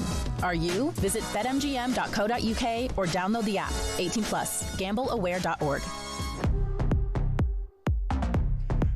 Big night for Sean Martin. All eyes on Scotland. Sean Martin from BetMGM joins us live. Mr. Martin, good morning to you. When we look at the Scottish football scene, we look at a very intriguing night on the horizon tonight. So here we go. Hearts host Falkirk tonight. Celtic travel to Motherwell. If Celtic lose and Hearts win, Hearts are champions. Any other permutation takes it to the final day of the season, and Celtic host Hearts on Saturday. What are the punters telling you? What do you think, Sean? Yeah, morning lads. Massive night tonight. It was a massive weekend as well, though, with Hearts dropping points at Motherwell, Celtic beating Rangers at Parkhead. I said to you last week and a few times over the past month or more about Martin O'Neill, but dearie me, he just keeps pulling it out of the bag, Jim. I think I'm right in saying that points percentage thing I keep banging on about with him, it's now almost 87% of available points he's taken over his 2 interim spells, far outstrips the other 2 in that same span. The equation now, as you say, potentially really dramatic, but also really simple for both Hearts and Celtic, actually. Win both your last games and you've definitely won the league. Hearts were 4-6 favourites to do that when I spoke to you last week. They're now out to over even money at 11-10. Celtic 65 last week when I was on, now 13-20. So odds on again to win it over these last 2 games. Oof. Both playing tonight, of course, 8 PM kickoffs, the both of them. Hearts 21-50 favourites away to Falkirk. Falkirk boss John McGlynn, as you'll know, Jim, a former Hearts manager himself, but also a former Celtic scout, actually. They've been extremely impressive this season, Falkirk, I must say. It's a difficult ask, though, for him to go to Tynecastle and get something really. Hearts are the best home team in the league. 0 league losses all season. Just 1 home loss overall. But a bit of, maybe a glimmer of hope for me. Maybe I'm clutching at straws. That 1 loss actually was to Falkirk in the Scottish Cup. So 23-4 for another Falkirk upset. 18-5 for the draw, which would also be an upset, to be fair. And over in Motherwell, Celtic go to Fir Park, odds on at 4-6 to win, 3-1 the draw, and 10-3 for Motherwell. They've beaten Rangers and drawn with Hearts already, Motherwell, since the split, and they did also beat Celtic 2-0 here back in December, albeit the great qualifier there was that was under Wilfred Nancy. You know, I've said Motherwell generally, I consider them to have been the best team in the league, footballing defensively as well for a lot of the season. So it's not an easy task at all, guys. It's 27-20 for both title contenders to win and take it to that last day shootout at Parkhead on Saturday, where we currently have Celtic pretty short favourites to win that game in isolation. That could change depending on the permutations. But by the same token, Celtic just need to do their bit tonight and take it from there, because if they don't, I mean, Hearts could be champions when I'm sitting here tomorrow with you guys. And I know who you want to win it, Simon, but is there no part of you that fancies the thought of seeing Martin somehow getting the job done and holding that trophy? Well, I mean, we've both got a lot of affection for Martin, of course. Yeah, I mean, of course I want Martin to do well. I want him to be successful in everything he does, in the same way that he would probably wish that for me. But I don't think for Scottish football, I think it's a shot in the arm. I think it opens up a whole raft of opportunities, and more so if Hearts can continue to be successful, continue to push the envelope, not just in one season and make it the Leicester effect, or one of these phenomenons that comes on once every blue moon, and makes it a real challenging league. That will enhance the broadcast interest, enhance the revenues. Celtic and Rangers continue churning out the same process will not enhance Scottish football. Hearts and other people being part of the process and increasing the intrigue from broadcasters increase the value, which then benefits the whole Scottish game, and that's probably better than just Celtic and Rangers dominating. And significant Hearts with Tony Bloom involved as well. So how do they feel about it? For Hearts tonight, it's Falkirk at home. For Celtic, they're away at Motherwell. We'll hear from Martin in a second, but here's Derek McInnes. I've just assumed that Celtic are going to win the game. I've had it in my head that we are going to the last game, and I'm prepared for that. Listen, there's no easy games for anybody, nothing straightforward, and it's actually nice to even hear that Hearts could win the league at Tynecastle. I mean, I don't know how many people have been able to say that in their lifetime, but listen, the likelihood is if we're going to win a league, we're going to have to win 2 games, or certainly pick up 4 points for the next 2 games. We've been fighting every single week. We've won, 5 games in the trot, and still haven't caught up. So that might tell you everything about our position some months ago. Anyway, it is what it is. Hearts are a fine side, really fine team. They've stuck at it all season long, and yeah, we're trying to make ground. We're trying to make inroads, even with 2 games to go. You'd have thought we'd nearly have caught someone by that time, but unfortunately we haven't. So Rod Stewart's listening this morning. He's heading to Fir Park tonight. Danny, I reckon there'll be no change at the end of tonight, and there'll still just be 1 point in it, because I think Hearts beat Falkirk, and I think Celtic win at Motherwell, which would take it to the final day. Celtic Hearts, if you're a Hearts player, and if you win at Celtic Park, you've won it. If you're a Celtic player, if you win at Celtic Park, you've won it. If it's all the same after tonight, I'd make Celtic really strong favourites. I've had the privilege of playing there twice, and it is damn hard, irrelevant of how good the team is. Because of Celtic Park and the support. Yeah, you would make Celtic in a one-off game at home against Hearts favourites 9 out of 10. Yeah. I mean, Sean, second guess this for me. What kind of scene would it be, do you think? What would the reaction be like if it goes to the final day and Hearts win the title at Celtic? I mean, there'll not be that many Hearts fans in the ground, but I'm sure they will make themselves heard if they do manage it. I think, to me, I would be thinking two things, putting aside the Celtic thing for a minute, the disappointment and the overarching issues and stuff at the club. From the Hearts point of view, they have, as it stands just now anyway, accrued the most points, outdone both title rivals head to head. They deserve to be top at the moment. Whether they still deserve to be top come end of play on Saturday will be up to Celtic, I suppose, at that point to try and say no, they don't. But I think there's two things. Derek McInnes obviously he's done a really great job this season, but he also tried his damnedest to put a title challenge together with Aberdeen when he was there as well. I stayed in Aberdeen at the time. I saw that firsthand. Didn't quite get this close. So there's a Derek McInnes angle. There's also the as you know, the Hearts fans, and there will still be some that might even be in the ground on Saturday that saw Hearts lose the league on goal difference to Celtic in 1986. And there'll be almost a catharsis for them, I would think, if they do manage to pull it off in 2026. Albert Kidd. Obviously, I hope they don't. So. Yeah. Dens Park.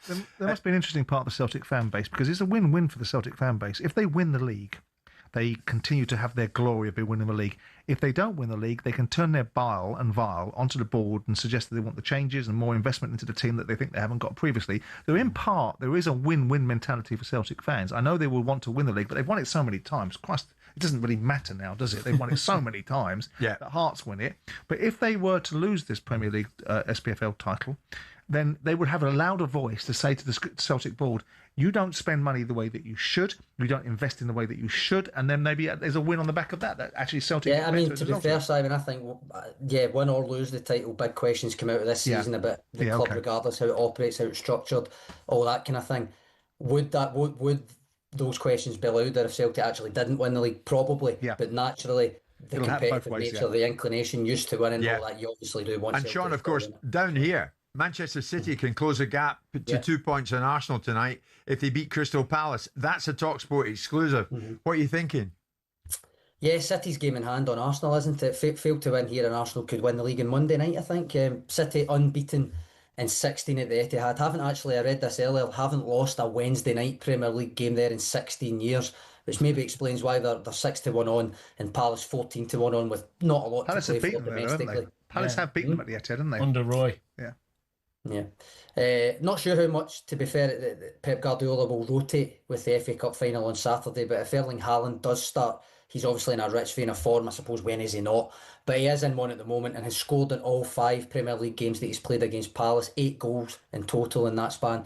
It's just over 5-1 for a City win, Haaland to score first and 4 or more goals in the game. But over and above the match tonight, guys, we had a bit of a debate in the office chat earlier, because basically someone said, look, City have spent quite a bit this season, both the summer and January, but they would need to go again this summer, because if they don't win the league, because this season won't have been good enough, even with a cup double, that's what they said.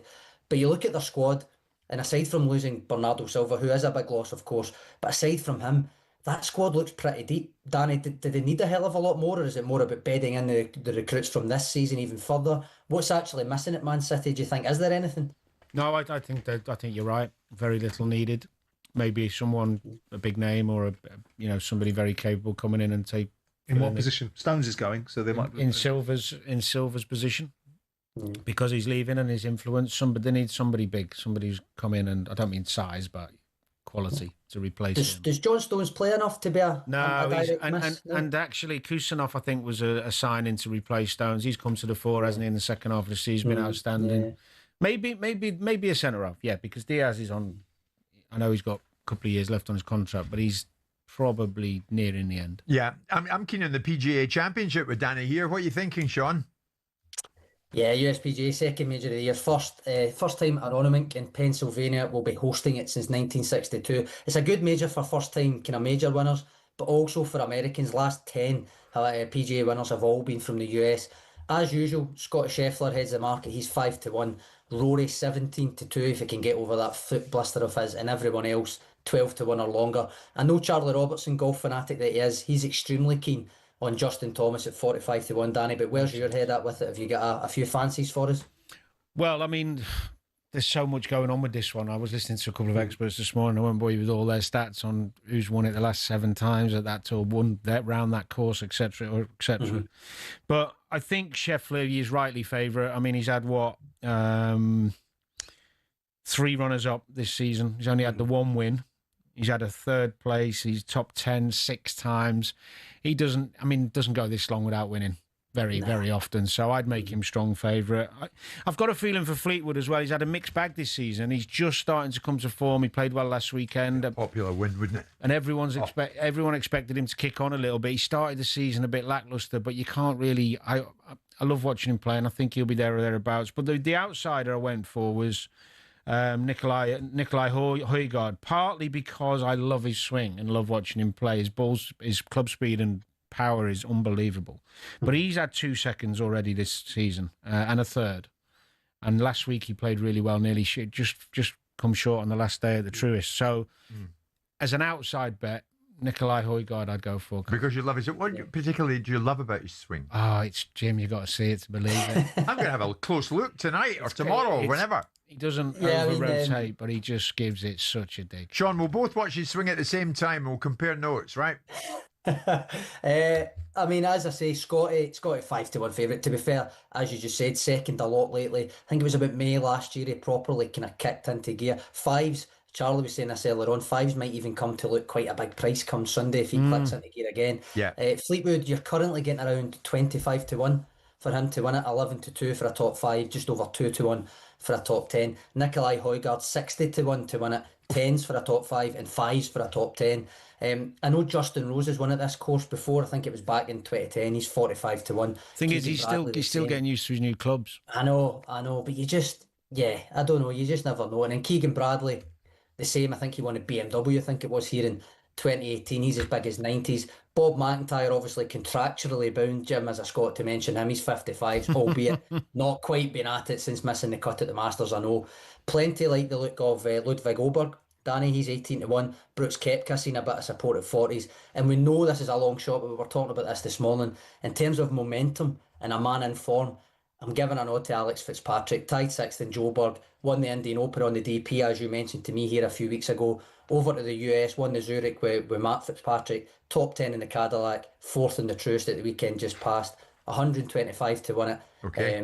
22 to win top 5, 11's top 11. Fairy tale stuff though, isn't it? Great stuff. Sean, intriguingly, mentioning the entire field in the build-up to the US PGA Championship. Sean, thank you very much indeed. Visit betmgm.co.uk, download the app, 18 plus, begambleaware.org. It's showtime on talkSPORT with BetMGM. Keep things golden with responsible play at betmgm.co.uk. 18 plus, gambleaware.org.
Oh, was it? Okay, so yeah.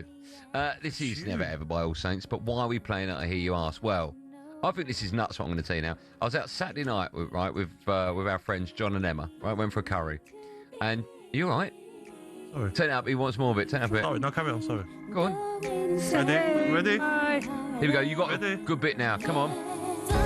Vocabulary runs through my head. The alphabet runs right from... Oh, he's going to struggle with that. Oh, you got it. What a tune, by the way. So I was out with my friends on Saturday night. I went out for a curry. And John's wife, Emma, said to me, I've never, ever, bearing in mind she's our age, right? I mean, I'm a little bit older than you. Ever had a cup of tea or coffee. And I went, I don't believe you. I don't believe that. And she said, I don't want to quote the All Saints, I promise you I've never ever. And I went, you must, like, maybe 20 years. I've never, ever had a cup of coffee or a cup of tea. And I find that insane. I think that's crazy. Yeah. That is bizarre, isn't it? Now, when I was talking to your producer, he's not mine, Posh Ollie. Yeah, Very posh, by the way, Ollie. Yeah, Wimbledon. Yeah, I'm sure you must have walked into this building and looked for the Times radio and just taken a left rather than a right. So you went to Oxford Uni? Yeah, it doesn't surprise me. Way too clever for talkSPORT. Oxford and Cambridge wanted him, and he chose Oxford. Have you noticed all the scripts are written in his words? I tried. Simon Jordan's son. I tried. It could be. He's like, stop it, guys. Stop he it. just said it by never ever. Okay. You're making me blush. Stop. Who was that going to be? Simon's Oh, right. son. Fine, okay.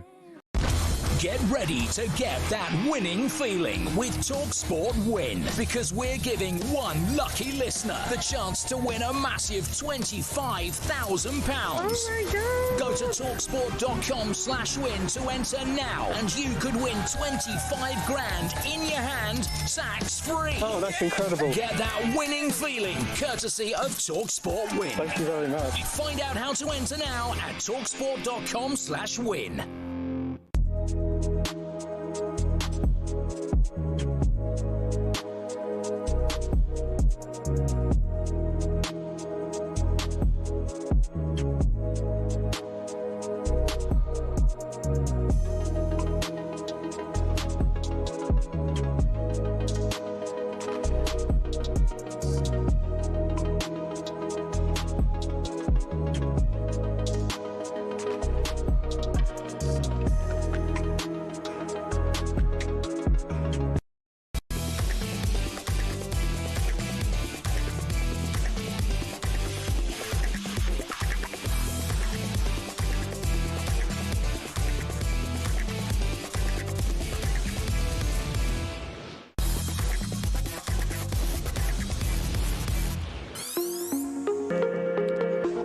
Big night in Scotland, as we mentioned. Sir Rod Stewart heading to Fir Park, Motherwell. Celtic are on a roll, Jim. Motherwell won't fancy Celtic.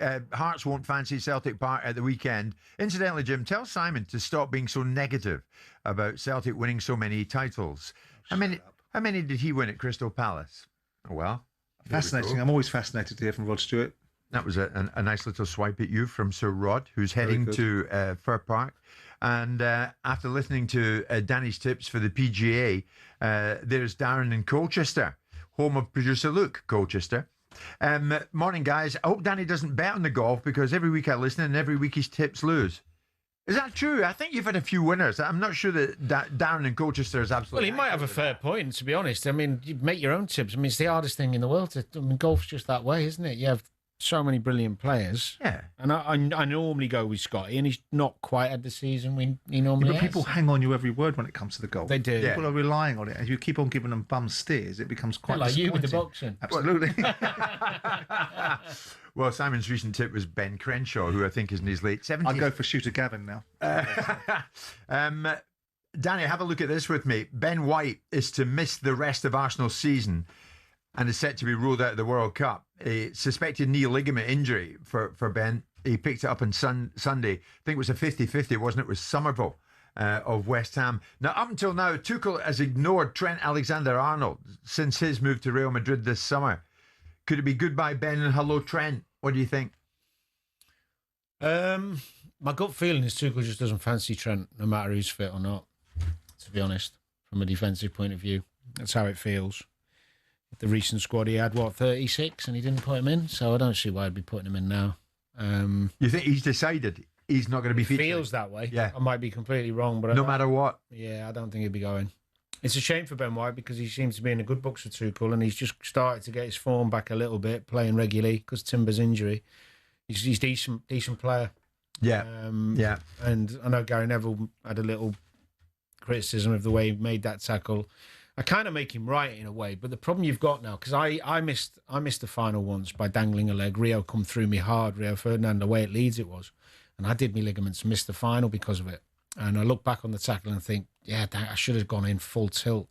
Problem you've got now with the way the rules are, especially with the follow-through rule, Even if you go in full tilt and you do get the ball, but you catch someone on the way through, And you get a red card. Yeah, it actually encourages you to be a bit more tentative. So what is it when you're going in fairly committed, but don't end up truly committed? Yeah. I mean, Gary Neville said Ben White just hangs his leg there. It's poor. He's got to be stronger than that. He's hurt himself there. Yeah, and that's my point. He says you're asking for trouble by doing that. Yeah, he's right. He's right. The problem is you're overthinking because of the fact that if I really go full in here and there's a chance I could end up getting a red, but the reality is a red's better than an injury. And he probably looks back on it and thinks I should have gone through. Yeah. How should Arsenal feel about this upcoming Champions League final? With Ben White not going to be available, as you mentioned, Jurriën Timber, first choice right back, still in the sidelines, and the small matter of Kvaratskhelia running at people for fun. I know, it doesn't bear thinking about, does it? Well, Mosquera is a defender. He's a centre half and he's quick. He can play right back and he can sit in position and just pick him up and have a one-on-one battle. It's not the end of the world. But it's not ideal. He put Declan Rice at right back on Sunday, didn't he? He did temporarily, and I actually agreed with him. A lot of people criticised him, and I actually thought it was a really sensible move because they were dominating the game. And because West Ham played with wing-backs who dropped deep to make a 5, the space was in the full-back area, hence Calafiori getting those 3 chances. So he probably thought, we're completely dominant. I'll bring Zubimendi on in the middle, leave Declan there, who's going to get loads of the ball. He's forever being criticised for being too pragmatic. He actually went a bit brave there, put a midfielder on, left another midfielder at right-back who's going to dominate the ball, and it didn't work. But what he did really well, Arteta, at half-time, he went, you know what, that's not working. Let's get Declan back in the middle. So he corrected his mistake. But I actually admired the fact that I saw what he was doing. It made sense what he did. Yeah. I mean, the Georgian, Kvaratskhelia, no matter who plays against him in that final. He's the best winger in the world at the moment because what he's got wonderful physicality and strength, but a brilliant, intelligent football brain, when to play quick, when to keep the ball. He must be a nightmare to play against. Well, he can play both sides as well. He can play on the right. That's the flexibility of PSG. Sometimes you'll see him on the right, on the left. Then Dembele will go on the left or the right. Doué will go on the left or the right. Yeah. It's a big ask for us. They're going to have to be pretty perfect to beat them on the night. But the great thing for us, if they get this league over the line, which it looks like they will, it's kind of a free hit. It's a free hit. Because if they've won the league, job's done. Yeah. So they can really enjoy it. And the pressure's off. Whereas if they mess this up now, draw to Burnley or lose against Palace on the last day, can you imagine? Yeah. I think if they... I actually, for some reason, I don't know why, not on logic really, I think they'll win both. You think they'll win both? Yeah, because they'll give PSG that much respect and deflate them and just nullify them and then probably go and win it on a set play or something. Because finals are nervy. So the same Kvaratskhelia picks up a runners-up medal? Well, maybe. I mean, if PSG are bang at it and play really well, they'll beat anyone. Yeah, anyone. Yeah. Danny and I are football people. We were just having a football chat. I know. I was just back in I think it was a brilliant summation, though. I mean, what he was talking about in terms of Gary Neville. Gary Neville didn't have the opportunity to have a considered reaction to Ben White. In respect to what Danny said, he's given a considered reaction to the reasons why Neville's criticism is probably inappropriate in terms of hanging his leg out because there's a bigger picture that prevails. Yeah. But I think that's a great... I like listening to those sort of analyses. We don't get very often in the studio with the other people that we have on Mondays. Danny, we thoroughly enjoyed listening to you this morning. And every Wednesday morning, live in talkSPORT with Selco. It's where the trade goes.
I've spent the season, in fact, the last few seasons, absolutely hammering VAR as one of the most disgraceful, shocking, inconsistent, outrageous, and pathetic inventions in the history of world sport. And I would like to make a sincere and humble apology right now to VAR, which I think is a massively misunderstood, brilliant invention that I think should be the template for world sport for the next few decades. No, look, let's be serious. I think that I don't like VAR. I think VAR has sucked the joy out of watching football. I think the constant delays, the constant waiting around, the constant ruining of magical moments because you're never quite sure if it's going to count.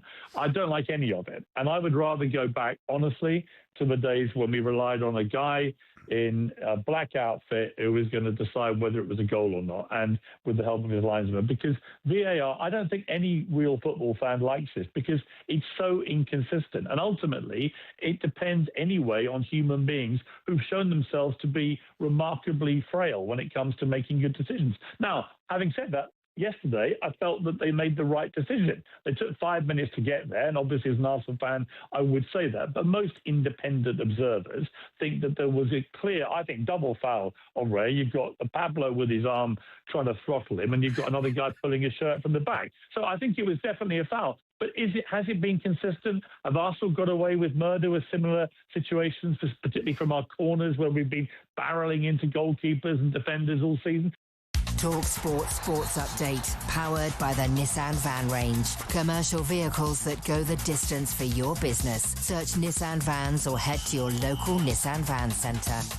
I'm Ben Fletcher. Good afternoon. This Spygate saga could rumble into next week. That's the view of football legal expert Stefan Borson. It's a very, very difficult situation for this independent commission. I don't see how anybody can know that it's heading in the direction of sporting sanction, notwithstanding the fact that clearly, if you spy on a team, the reason is to gain an advantage. The Sun are now reporting Middlesbrough have evidence that Southampton spied on two other clubs. A 2-1 home win for Saints after extra time in a tense playoff semi. Danny Murphy's told us it goes to show there's not much to gain from spying anyway. The impact of what they did, although it's wrong on the pitch, as Simon said, the evidence of the game tells you there was no impact. This as the FA are deciding whether to investigate Taylor Harwood-Bellis. It's claimed the Southampton defender used discriminatory language towards Borough's Luke Ayling. We're hearing Michael Carrick's getting closer to being named as the permanent Manchester United manager. The Executive Committee at Old Trafford are expected to put him forward as their preferred option at a meeting this week. Anthony Gordon is said to have agreed terms with Bayern Munich. Newcastle wants at least £75 million for their winger. And some breaking news from the world of cricket. Zach Crawley has been dropped from the England Test squad. With an opening spot now available, Durham batter Emilio Gay has received his first call-up. Hampshire quick bowler Sonny Baker could also make his debut against New Zealand next month. Off-spinner Shoaib Bashir was unused in the Ashes, but he retains his place in the squad, with spinning all-rounder Rayan Ahmed also in. Plenty more at talksport.com. talkSPORT News. Wes Streeting's understood to be preparing to resign and challenge Sir Keir Starmer for the top job. And despite Labour being in turmoil, the King is setting out the party's agenda for the year ahead. More with Amelia at past. talkSPORT weather with QuickFit, where we've got a wider range of premium tyres than Britain has rainy days. Visit your local centre or book at quickfit.com today. A mixed picture today with sunshine and showers, thundery in places, especially in the east.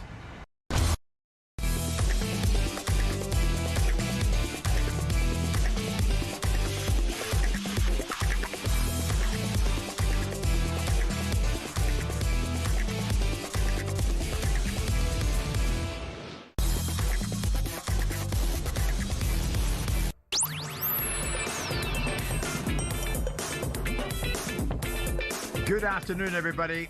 It is Jim White, it's Simon Jordan, it's Danny Murphy, and we are live on talkSPORT. Live too in this final hour to the Dominican Republic, where we will find Hull owner Achun Ilikali. Of course, Hull in the Championship playoff final. We know they're there. Southampton got there last night after extra time, but will Southampton be there with Spygate and all come the actual game itself in 10 days' time? Middlesbrough still kicking off about what allegedly happened before the second game. So we will get to that when we find out more. Achun Ilikali going to be coming to you live, though, in this final hour, as I say, because Hull have already got themselves there.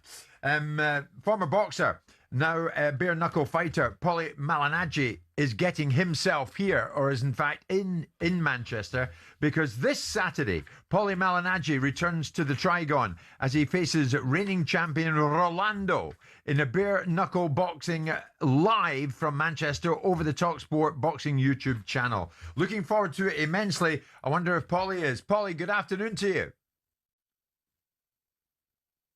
Good afternoon, guys. How are you? Good. Good. You seem very thoughtful and pensive there. How did we find you this lunchtime? I'm good. Just those last few days, just getting myself back in that zone and focused and ready for a show on Saturday night. I hope the fans come out in full support of the BKB show. It's always entertaining. I think people will enjoy it, and of course, it's my chance to win a world championship yet again. Incredible, isn't it? What drives you on at this stage of your career that you choose to be involved in bare knuckle boxing after everything you've done in the world of boxing, Paulie? It's a lot of things. Obviously, there's still a sense of accomplishment that there is there. A chance to win a world championship in a second sport in a third weight class would be something of a feather in my hat as well. There's obviously financial reasons. And taking care of people that depend on me. There is the opportunity one last time to really take part in something big because I've done the commentating and I do the commentating, but it just doesn't have the same rush, the same adrenaline, the same upbeat tempo that competing does. That same fear factor that the competing does. And it's almost like a roller coaster in there. You can't really let go of the adrenaline rush once you're gripped by it.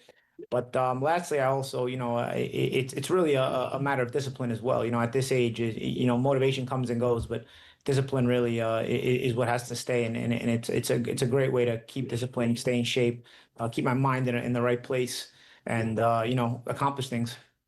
Well, I mean, you're looking to accomplish something when you take on the reigning champion Rolando. What do you face in him? Rolando D is a good fighter. Listen, he's a champion for a reason. I didn't want to just jump into a title fight right away when I got to BKB. I wanted to earn it. I didn't want guys to just think that they're going to use their reputation and just jump the line because they come from a big profile in, say, another combat sport. So I wanted to sort of set the example. And so that's why I fought Tyler Goodjohn the first time around. And I said, if I can't beat a good fighter like Tyler Goodjohn, then I don't belong in a title fight, We squeaked by that one. It was a tough fight. Tyler's certainly a very good fighter. And we managed to get by that one. And so, I feel like I've set the example that, you earn your title fights. You don't just walk into them. And so I'm walking into a fight with D. In the meantime, D was not even the champion when I fought Goodjohn. D ended up winning the title about a month later. He took the title off Liam Reese. So it ends up working out that me and Rolando D end up being up against one another instead of me against Reese, But either way, the goal was to try to accomplish this. When I started training a year ago, try to get back in shape and try to accomplish something big, try to accomplish something worthy, try to accomplish something that really makes headlines and really solidifies a strong resume for me. It's amazing. And a proportion of the ticket sales goes to the Ricky Hatton Foundation. That's very important to you, Paulie, isn't it? Yeah. Me and Ricky, we fought 18 years ago, almost 18 years ago. And, as a matter of fact, this month, 18 years ago, I shared a bill with him at the City of Manchester Stadium, now called the Etihad. It is one of the most amazing experiences of my professional boxing career, and it would not have been able to happen without the popularity of Ricky Hatton in Manchester. Obviously, later in the year, we did fight. We became mates and friends afterwards. He's a guy that I will sorely miss. I just constant condolences to his friends and family who really had a big loss with the loss of Ricky 6 or 7 months ago.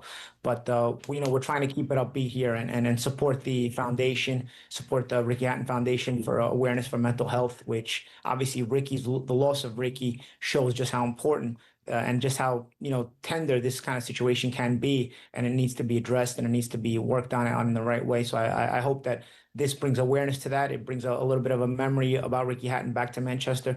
And I'll also be back on June the 7th for their Ricky Hatton Foundation event and dinner and party on the 7th and back in the AO Arena. So I'll be in Manchester for a bit, back and forth in the next few weeks. Now, they'll be glad about that. Simon, what do you make of Paulie being a former two-weight boxing world champion, and yet he still wants to go in a bare-knuckle environment and take on some of the best? It's not for me to make anything of it. It's for Paulie to make something of it. He's a unique character. He's a brilliant observer, a brilliant commentator. Whenever you get Paulie Malignaggi on, you can just sit back and listen. You don't need to talk, which helps me out sometimes because the length of breadth of his knowledge. Listen, it's a fascinating sport. A fascination permutation of it. Paulie wants to win a world title. He wants to do it for himself. There's commercial benefits, of course. He's a benefit to this particular derivative of combat sports. So I think it's interesting. Paulie, when you look at the audience makeup, I mean, I know you're not looking out from the bleeding ring at the audience, but what is the makeup of the people that are watching this sport? Because when we had the people in that were running this organisation, talking about its growth and development, they were very, very verbose about how strong it was and how it was going to really be seeded now. Do you think it's a real challenge to conventional boxing in terms of taking that audience away from them and compromising outcomes in boxing? Or do you just think it's another sport that can run alongside that adds to the value of the entire combat environments? I do think some boxing fans will gravitate to bare knuckle. I think that's the reason for guys like myself, Victor Ortiz, Lee Selby, to sign guys like this is I think imperative for BKB in order to sort of drive that fan base and get the interest. I don't know that so much that it'll steal fans from boxing or steal fans from MMA, more so than it'll sort of cross-pollinate, so to speak. I think bare knuckle sort of has that in between where there is some rules that favor the MMA fighters, like that clench, that Muay Thai clench that's allowed, dirty boxing that's allowed, and of course there's some rules that favor the boxers, the actual boxing at mid-range and long range, right? But of course there's no gloves, so it's a bit of a hybrid for both guys, both sets of fighters. I think the fans will gravitate to it bit by bit. In America, it's been more of an MMA fan base, and I don't really rate them as that intelligent. I feel like in England there's a lot of boxing fans, a lot of big boxing fans, and I feel like because of the signing of some big boxing names like myself and some of the others that I mentioned, a lot of the boxing fans will support BKB, and I think for that reason, I think it will continue to grow, and I think it can go. Do you think Paulie it'll pull fighters away from actually being in boxing and not actually staying in the boxing space and move into BKB? I'll tell you why I don't think so. No? I'll tell you why I don't think so. This is a tough sport on your hands, and so it's probably something that you go to if boxing is not working out for you. Right. Or maybe you're past boxing, your due date in boxing, or maybe, you ended up in some, issues. Sometimes guys got contract issues in professional boxing and they can't get their career moving. Or like I said, they may not be good enough in professional boxing to get their career to a higher level and they give it a shot in bare knuckle. I don't think it's taking away the fighters, because I tell you why. If you have a promising professional boxing career, you're going to probably want to preserve your hands. And so wanting to preserve your hands, you'll probably stay in glove boxing until that is no longer sort of the main option, until that's no longer a big money option for you. But in the meantime, I think once you surpass that point in your career where, professional boxing has sort of passed me by, or for some guys it hasn't worked out, you got nothing to lose then to come into bare knuckle, because your skill set still translates to bare knuckle. It can still help you in bare knuckle. It's still a combat sport. So I wouldn't say that it's a sport that is going to take away from professional boxing, because for example, I put myself in my shoes in 2001 when I was a U.S. amateur champion. I was a national champion in the amateurs.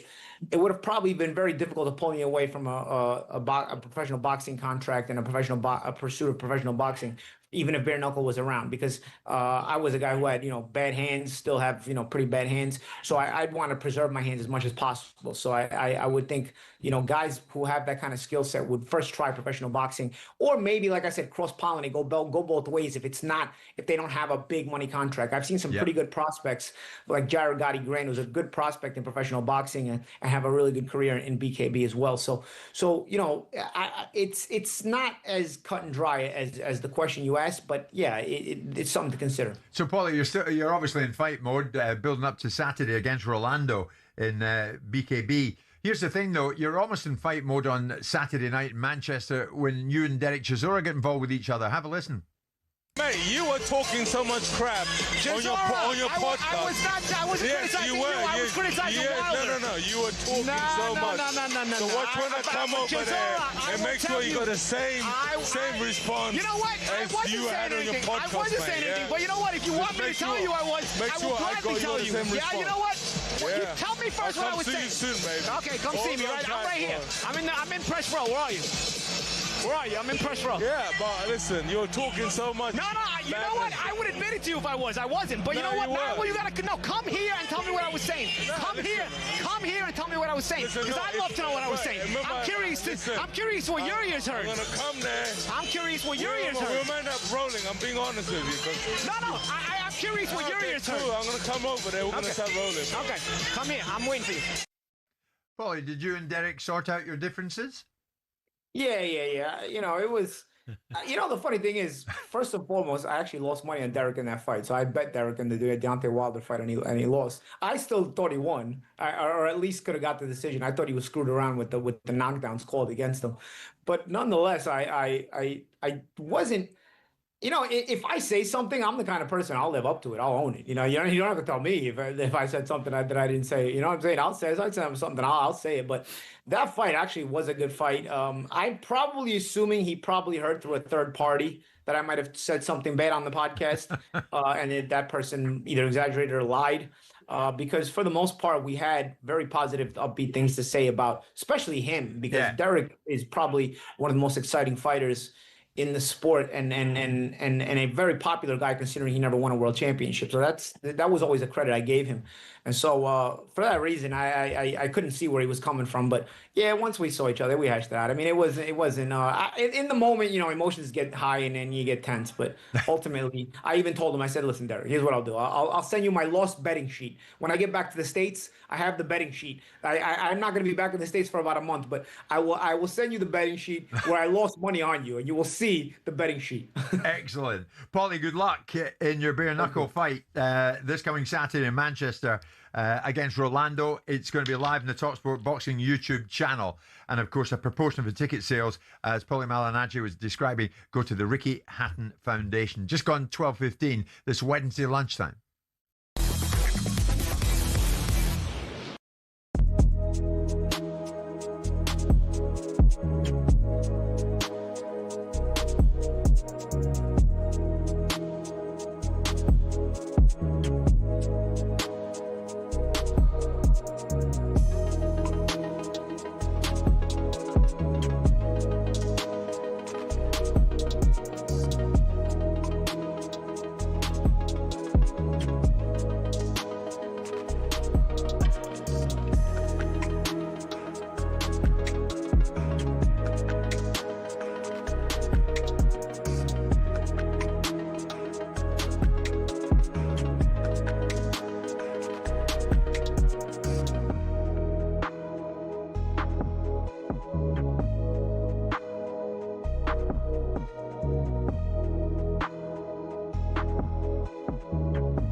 Christ on a bike. If you don't win it from now, in terms of beating Burnley and beating Crystal Palace, they've got nothing to play for either side, then you don't deserve to be champions, do you?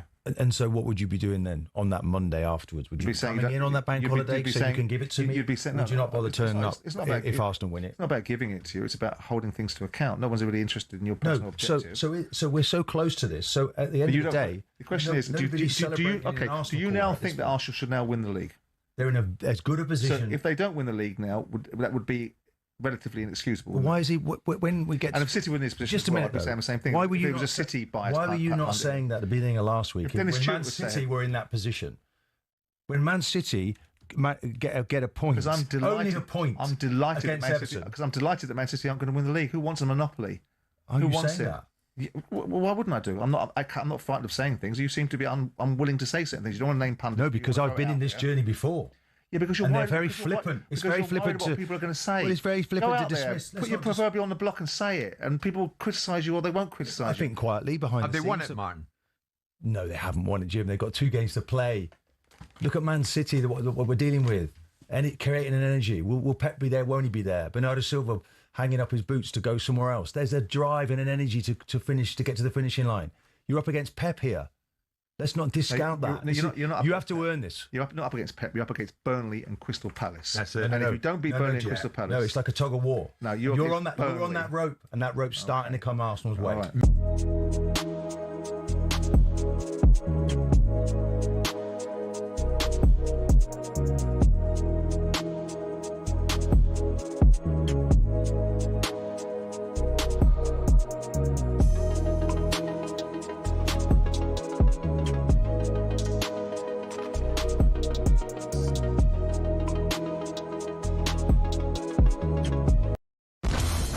ready to get that winning feeling with talkSPORT Win, because we're giving one lucky listener the chance to win a massive £25,000. Oh my God. Go to talksport.com/win to enter now, and you could win 25 grand in your hand, tax free. Oh, that's incredible. Get that winning feeling courtesy of talkSPORT Win. Thank you very much. Find out how to enter now at talksport.com/win.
Danny in studio with us this Wednesday lunchtime. Nobody better than Danny to put this to. FIFA, Danny, looking at how referees can be given extra powers at the World Cup to prevent grappling at corner kicks, with head coaches being informed that officials will take a hard line on the issue. FIFA determined that the World Cup itself does not have the spectacle of penalty box grappling, the kind of stuff that we've seen in the Premier League throughout this season. It all comes amidst the bizarre outcry to that David Raya foul in stoppage time between West Ham and Arsenal. Last night on the PGMO Mic'd Up show, Howard Webb claimed the right decision was arrived at, whilst explaining why the foul on Raya took precedent over others in the box.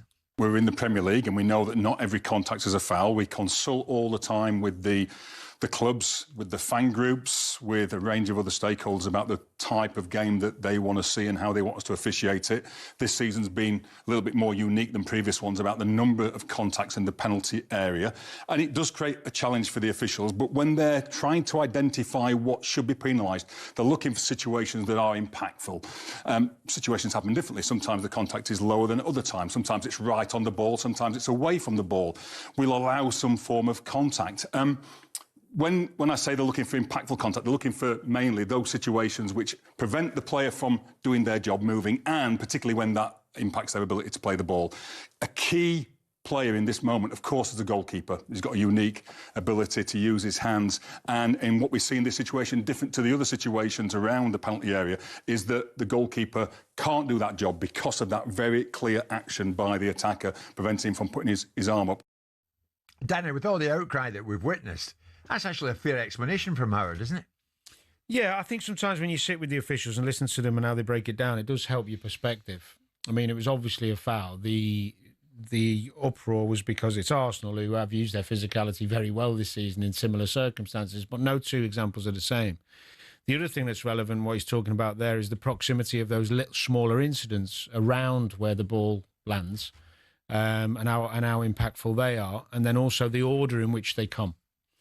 So some of them were after the impact on the keeper, so they become irrelevant because the first foul is what they saw there. But the ones just before, which actually started with Havertz getting a little push from Soucek, and then I think Trossard, because they're not that close to the ball, or where they're, and also they're 6 of one, half a dozen of the other. They're little they're not really that relevant. Yeah, but I think the right decision was got to. Yes, ideally you'd want it done more quickly, but you want the right decision in such an important game. I think the biggest factor is the disappointment around this continual argy-bargy going on in the box. And I had a rant about it earlier in the season until I was educated on why are the refs going in to talk to these guys and say, oh, be nice to each other, stop all this pushing. That would annoy me. The reason is because when the ball isn't in play, they can't give fouls and penalties.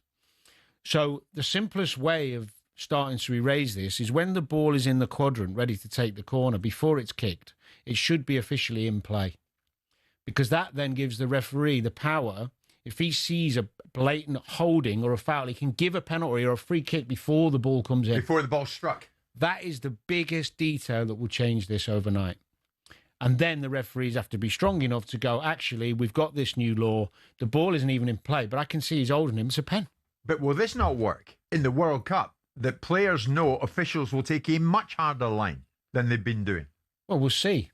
We'll see. They're still going to push the boundaries, aren't they, until it gets penalised. So, yeah, that'll depend on the strength of the referee and the communication from the VAR.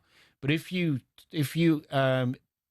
put this rule into play that I've just suggested, and it's not just my suggestion, other people have said this before me, it gives the refs the power to stop this mollycoddling the players, telling them to stop doing it, and actually just go, bang, I can see that. You're holding him. The other thing as well, and just to add something else which would help, if your back is to the ball you're defending, if you're not holding. Well, as in you can be shouldering. You don't have to necessarily be a blatant wrap your arms around them. But if you're blocking, let's say, and you're body checking players with your back to the ball, penalty. How can you have a defensive player not looking at the ball? Your sole objective then is to stop the other person, which is a foul. Mm. So if you put those two things in, or at least the first one. What does that mean for zonal marking? You still got to see, when you're doing zonal marking, you would be half and half. Where's the man? Where's the ball? If you turn your back completely on the ball, so you're blind to the ball, you're not zonal marking, you're blocking and you're stopping someone. Well, along that similar line, Martin Keown suggested on Monday going forward, red cards would be handed out to perpetrators wrestling in the box without looking at the ball. Yeah. I mean, kind of talking the same language here. I don't know about red cards because that all of a sudden... Well, you're saying penalty, he's saying red card. Yeah, no, I think penalties are bigger. You're going to concede a goal. And both are quite extreme. Yeah, because you could start, if they implement it really strongly, you could have 3 sendings off in the first 10 minutes. Yeah. So I think penalties are a penalty, a punishment enough. The reality is, Jim, if you have the ball in play when the ball's in the quadrant and the referees don't have to start going in and chatting and mollycoddling, and just give them the power to go, I've seen it, the ball is in play, even though it's not, because that's the new rule. Yeah. Penalty. All of a sudden, players are going to stop it because they know that you can hold till the last minute, and then the ball's in, and you'd be amazed how quick the ball, when it's whizzed, gets, and you've got only a millisecond stops him getting to the ball, but they can't penalise it because the ball's not in play. So you don't agree with the guy who was sitting beside you in Match of the Day at the weekend, claiming Darren Cann, the former assistant, he claimed a new rule could see no attackers being allowed in the 6-yard box until the ball's active. No, I don't like that one. And the main reason I don't like that one is because when the ball becomes active, when you pause the foot on the ball to take the corner, you're then going to have this new problem for them, which is the line. It's like an offside line, if you like, the 6-yard box, isn't it? Right. So when players then start encroaching to the 6-yard box, what is his shoulder over the 6-yard line? Is his foot? You're going to end up with 125 30-minute games. Yeah. Because that's another huge complication for the officials. If you just let the refs have the power that they at the moment don't have to referee the fouls and the penalties or the defensive free kicks, whatever it is, whoever's holding, while the ball is static, you will eradicate this very quickly. There's been a lot of outcry, Simon, about Arsenal doing this throughout the season. Yeah. But having said that, nobody's done it better than them. That's true. No, I think Danny's solution is probably, and your solution suggesting about the penalties is the best outcome, because the broadcasters will come into play. Not that they should have influence over the game with the referees, but they start sending players off left, right, and centre, you're ruining games. Yeah. You start awarding penalties left, right, and centre, you're enhancing games because goals are being scored. Do you think, Simon? So the likely outcome is that penalties, consequent to players, will liven them up to think about what they're doing, produce an outcome that doesn't ruin the game but creates jeopardy in the game from people scoring penalties and goals being scored, because that's what people go for. So it's kind of win-win. And then it becomes about the balls of the referees to actually want to implement it. But the great point... And that's the thing you can never legislate for. They've got to be able to grasp the metal and not have it. Well, that's down to Howard and his destruction or his dissemination of information and determination to make sure that referees do it. If it's been seen to be done, then Howard should be pulling people that aren't doing it and saying you're not fit to referee. But the other thing that Simon makes a great point about speed of play for the broadcasters and stuff. I reckon at least 3 minutes per game, maybe longer in some, is the referees preventing the corner from being taken while he goes in the box to go and have a chat with the players who are grappling. It's that gone. You're going to speed the game up by making this one rule. There's no negative to it. It's always going on, Danny, hasn't it? Yeah. You must have grappled with more than a few in your time. Yeah, the difference being is that I felt like in my day, the keepers were better and stronger. They would flatten you. If you went near David James, you get flattened. If you went near Schmeichel, he'd flatten you. Yeah. You'd have to be a monster to get him out your way. Keepers aren't as good. They're not as strong, not as good. Keepers, pay heed to that from Danny this lunchtime. Get stronger, like they were in days gone by. We're live in talkSPORT with Selco, where the trade goes. It's 12:30.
Leeds, they had injuries. They weren't really at the races. And they should have won it, though.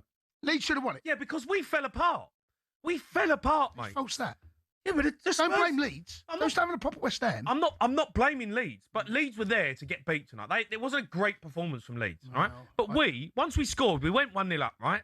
Yeah. And we fell apart. We were bottling it all over the park. No one had any bottle to get on the ball, to make a pass, to have some structure. There was no pattern of our play. Everything that De Zerbi's probably been working on with them just went completely out the window. Well, There's 11 players just out there hoping that something might happen. I thought it was a good point. I thought it was a decent point, mate. Is that what you're going to say for 2 hours? You're just going to say it's a good point? Right. Well, you could have come away with nothing. And I tell you what's worse, losing. That's worse. I know, mate, but that's not a good point. We're at home. Out of the 3 games we got left, that's the easiest How many game. points have you picked up this season at home?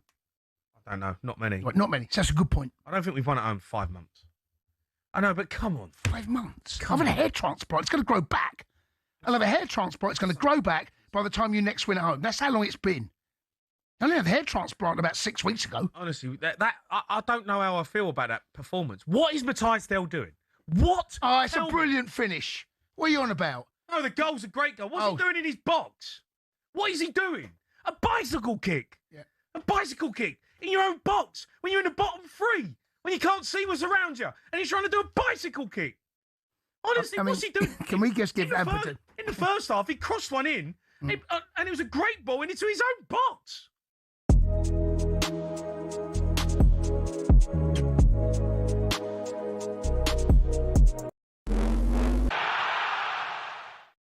Southampton could still be kicked out of the Championship playoffs despite a tense 2-1 extra-time win over Middlesbrough. Here's our reporter Ben Jacobs on how Borough could argue their way into the final at Wembley. That alleged cheating ahead of the first leg warrants a walkover, so then it would be 3-0 to Middlesbrough, 2-1 to Southampton. Borough would go through on the aggregate score, and that's probably Borough's best hope. In the wake of those Spygate allegations, Saints boss Tom Dereck walked out of his press conference post-match when asked if he was a cheat. EFL stalwart Neil Warnock doesn't foresee sporting sanctions. I think if they do get fined guilty, they'll get a heavy fine. I don't think they'll get anything to do with the game, if I'm honest. Hull versus Southampton or Borough in the playoff final is live, of course, on talkSPORT a week on Saturday. Now, despite a 4-minute delay and 17 replays, the PGMOL's Howard Webbs defended what he calls a good use of VAR. West Ham's equaliser against Arsenal was disallowed as Pablo blocked Raya amid a scrum of bodies.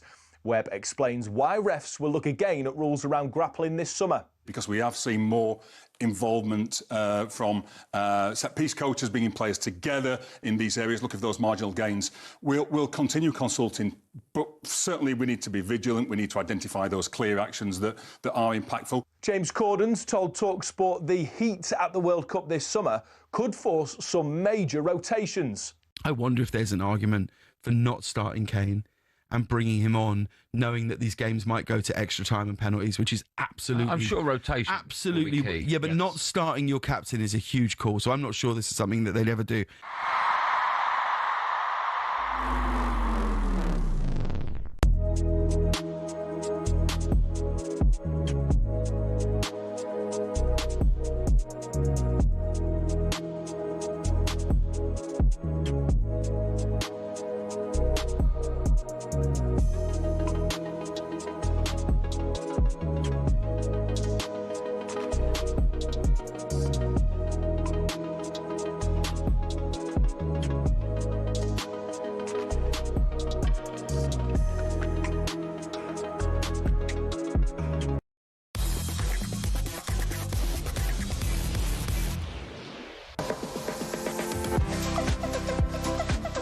Wednesday lunchtime, and now we know Southampton beat Middlesbrough to reach the Championship playoff final, but will they be taking to the Wembley pitch in 10 days' time? Southampton likely to face a sporting sanction if they're found guilty of spying charges. Now, before Southampton played Middlesbrough last night, the other Championship playoff semi-final second leg happened just down the road from here in South Bermondsey. Millwall took to the pitch against Hull. But that's as far as it went for Millwall, because Hull won the game by 2-0, and Hull go to the Championship playoff final at Wembley. The Hull owner, Achun Ilikali, joins us live this lunchtime, I think from the Dominican Republic. Achun, how are you? I'm very fine, of course. I'm in Dominican Republic, yes, true. But of course, my head, my heart, my mind, everything is in England now, in Wembley. I'll bet it is. If you're watching on YouTube, the backdrop to you, Achun, looks beautiful. In the Dominican Republic, it looks like you've got a good day there. Listen, how did it feel the other night then, beating Millwall on their own patch, and you progress? I mean, you must have been thrilled. Actually, from the first minute of the season, we believed in the team, and we just knew that we would go somewhere in the league. But was I expecting top 6? I said if everything goes good, could be possible. Injuries is so important in football. After top 6, we believed that we could win against Millwall, because we just played with them 2 times. In 2 of the games, we were dominating the game. 1 of them we lost, but we played good. Apart from that, I believe in my players. I completely believe in my coach. So our team can beat anybody. The word underdog doesn't have meaning in Turkish, the same word. So I learned it in England now. So being underdog is good, I think. It's a good word. I like it. Achun, it's Simon. Listen, congratulations on getting to the final. You'll enjoy it if you win, of course. When the team was doing very well, and then it went through a period, Achun, where you looked like you were beginning to wobble. You came out of the top 6 when Wrexham got a result, and you got the other result that took you out of the top 6. Were you beginning to get a little bit concerned because you were in the top 6 for a period of time? It looked like you were settled in there, and all of a sudden you dropped out. What was your attitude at the time? Were you relaxed? Were you feeling under pressure? Did you feel, oh, hang on a second, this opportunity is slipping away from us? Yeah, completely. Very good question. Thank you, Simon. And I can say that last 7-8 games, when I look at our fixture, I said that hopefully we don't rely on last 6-7 games, because these are terrible games on the paper before. So I was really worried in the beginning of the season when I got the fixture. But I found it a little advantage, because it was lighter games before them. So when you look at our last 6 games, Sheffield United away, Leicester away, Birmingham home, Coventry home, and this kind of games, the big teams for this league. So it's not a big surprise that we didn't get enough points in these games. But if you ask me what I felt, Simon, I would be extremely upset if we couldn't get to the playoffs. Because being in the playoffs for 4 months, and after 4 months you are out of the playoffs, would make me feel like being kicked out of somewhere. You are kicked off your job, you are kicked off your relation. Indeed. So it would be a feeling of disaster for me, and all summer would be terrible.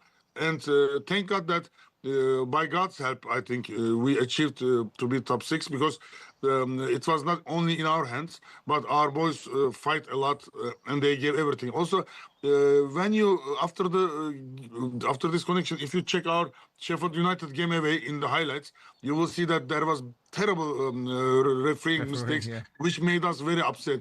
One completely wrong red card. And 85-minute penalty, nothing to do with penalty. We were leading the game. This made us a little more, of course, motivated. Down. But we managed it. I'm so happy now. What is the material difference? I mean, last year, your ownership has been most of the time a quite significant success. The relationship with the fans has been great. I've seen the stadium. I've been with you and seen the change from the Alam ownership. You've been there 3 or 4 years. What's the material change? This coach seems to be very straight-faced, very strong. I saw the way he deals with his players. He doesn't muck about. But you went from saving yourself last year and virtually the last game of the season to being promotion candidates almost on a spin of a sixpence. What's been the real change that this coach has brought?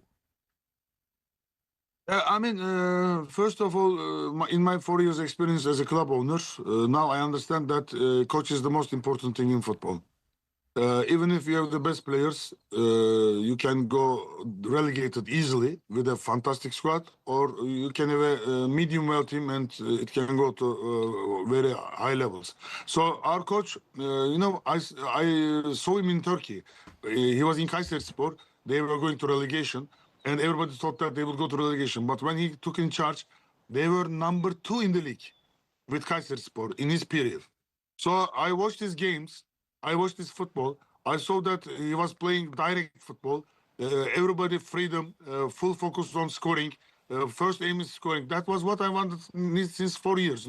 A good score with entertaining football, exciting football. And he delivered this with the numbers 18 team in Turkey, and they survived 5 weeks before the end of the season. So I checked his record, and he was champion in Bosnia. He was champion in Croatia. People are underestimating this kind of success. But is it easy to be successful in Croatia?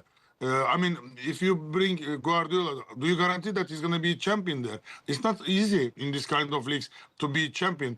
You shouldn't underestimate any league. If a person is a champion, I think he's a champion. So 2 times champion in 2 different leagues, plus Turkey big success.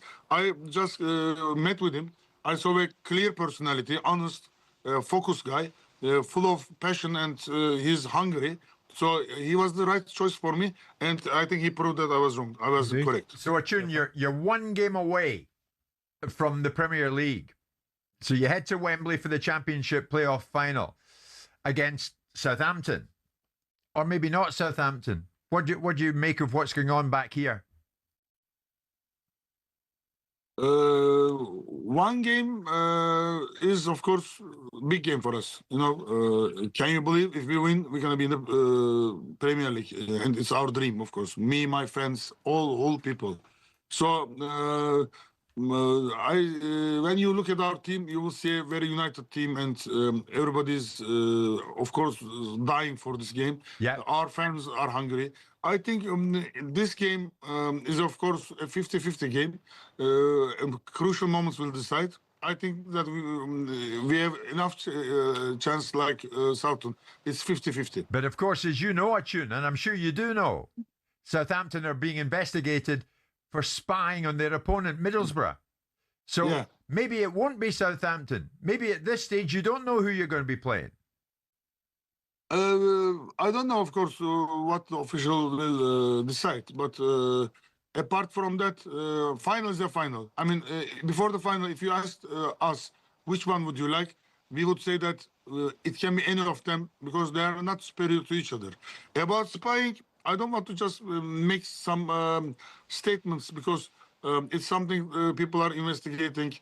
So we don't know who is involved, who is responsible. So at that time of the situation, it's better for me not to comment on it.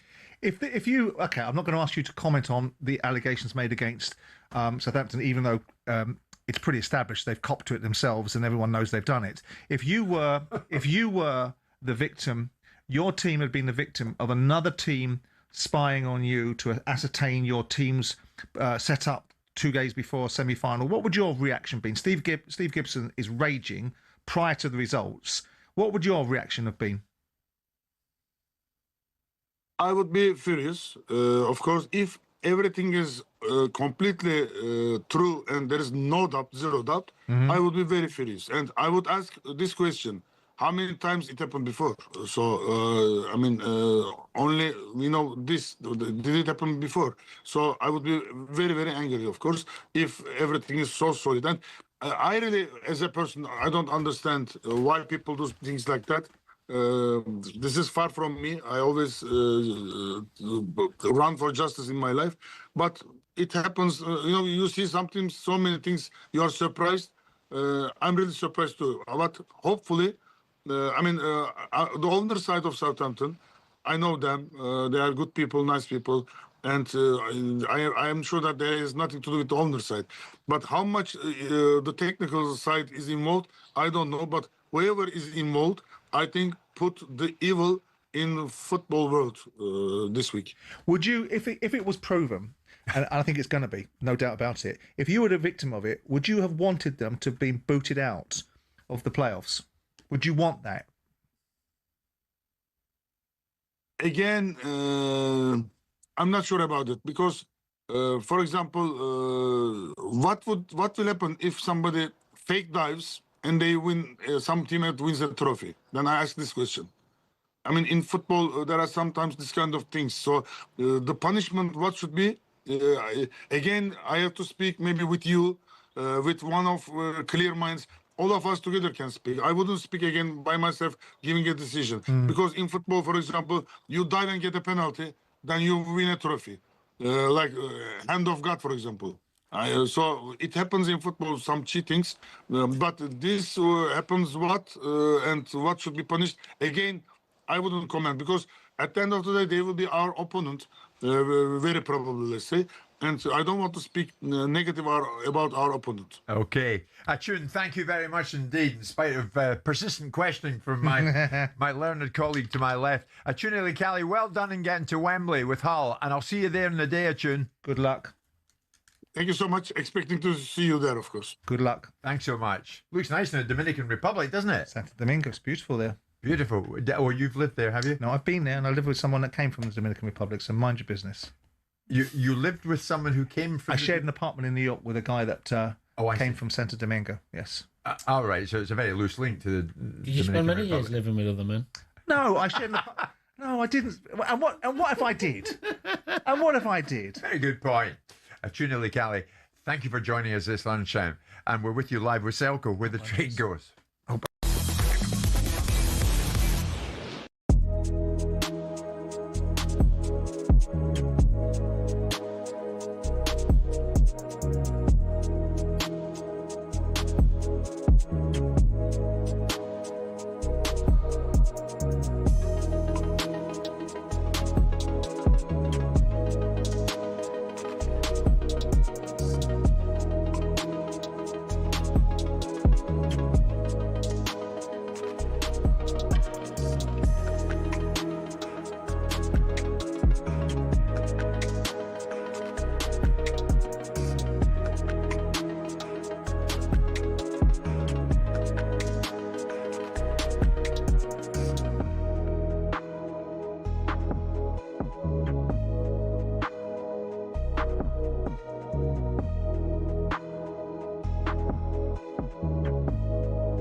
Afternoon, boys.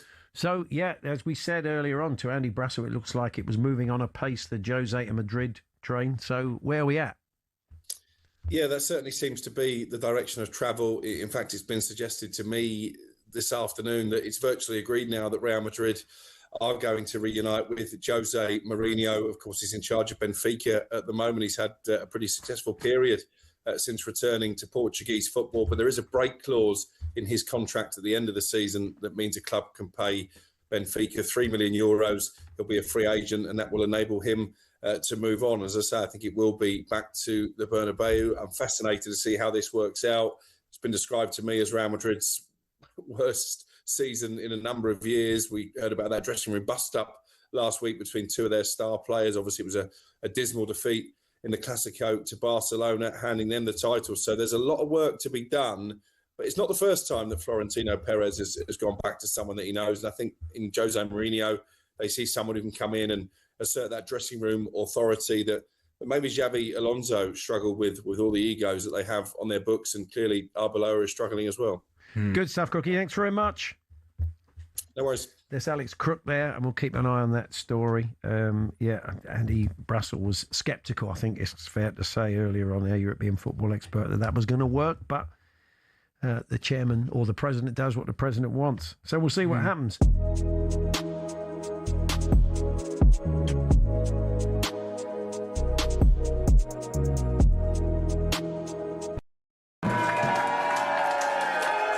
Chris O'Dowd!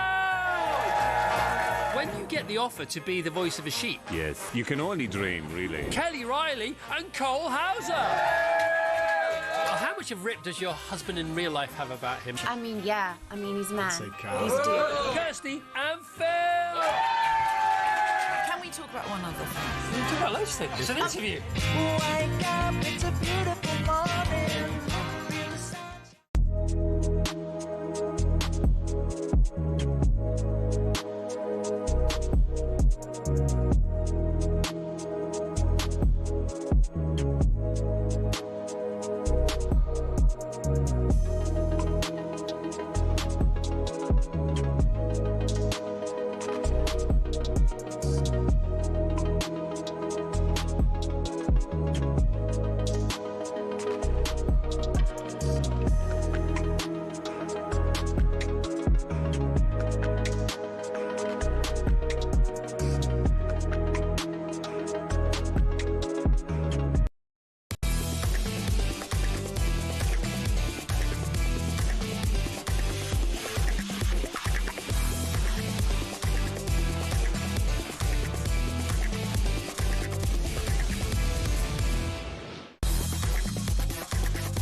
Now, who wouldn't fancy 25 grand in your hand, completely tax-free? For your chance to win, head to talksportwin.com or text WIN to 83338.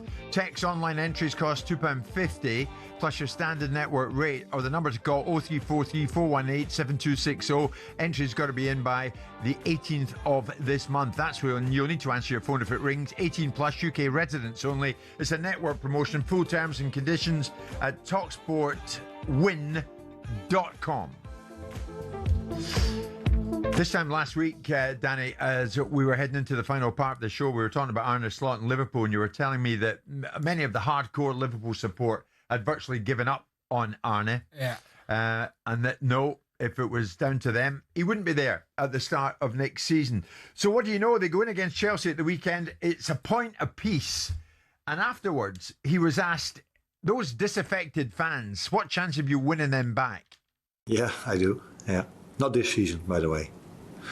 This season they will have their opinion and it will not change. But if we can have the summer that we are planning to have, then I'm 100% convinced that we will be a different team next season than we are now. Different in terms of results, different in how things look. But it's not always that simple, because sometimes you know what you have to do, but it's not always possible to also get exactly what you want. But for us, for me, it's really clear what we are lacking this season. So they go to Villa on Friday. That's live in talkSPORT. Danny, he's saying there, if we have the summer we're planning to have, then we're going to be a very different proposition for everybody. What kind of summer is he talking about? Well, to simplify, I would imagine the physicality of the team needs to change to be more dynamic and more athletic. That's the simple answer. He's obviously aware of it. He's a bright guy. I mean, part of me hopes he does get given the chance and does prove everyone wrong, because it'd be a nice story, but it rarely happens. And I can't remember my time being a Liverpool fan where the crowd goes on a manager and then they get it back. It's very difficult, because even if he starts reasonably well and then there's a couple of mishaps, which can happen with a new manager who comes in. Let's get it right. Whoever they bring in could have need a bit of time to settle. They're going to be on him again. You're pretty pessimistic about Slot's future at the club? Not because I don't like him. I think it's a lot of this season. Some of it's down to him. Some of it's down to the players not taking, not doing well enough, and also the business that was done wasn't obviously has been proven not to be great. But I just think that my football life, being at clubs as a player, and even as I say, when I was a kid as a fan, you very rarely do managers win crowds back when it's gone this far, because the level of drop-off has been immense. It's not been a small drop-off. I mean, I think they've lost 18 games, 17, 18 games. That's monumental. It's a real drop-off. And if he hadn't won the league last year and finished second or third, he'd be gone by now. Yeah. I mean, they're still top four at the moment. Just about, aren't they? Yeah. I think they are, yeah. But, I mean, it's not the position in the league, it's how far off the top they are. It's been a fall from grace, and the level of performance. Look, there's one thing, I was talking about this yesterday with someone. Yeah. Irrelevant of where Liverpool are at in the pecking order, even when Houllier come in and we were trying to catch up, there's one thing the Anfield crowd, not the away crowd necessarily, but the Anfield crowd have always expected from Liverpool at home games, irrelevant of where you're at. You have to go after the opposition and try and win games. You have to show the commitment and the energy to go out and give nobody any respect at Anfield, irrelevant of the quality of your squad.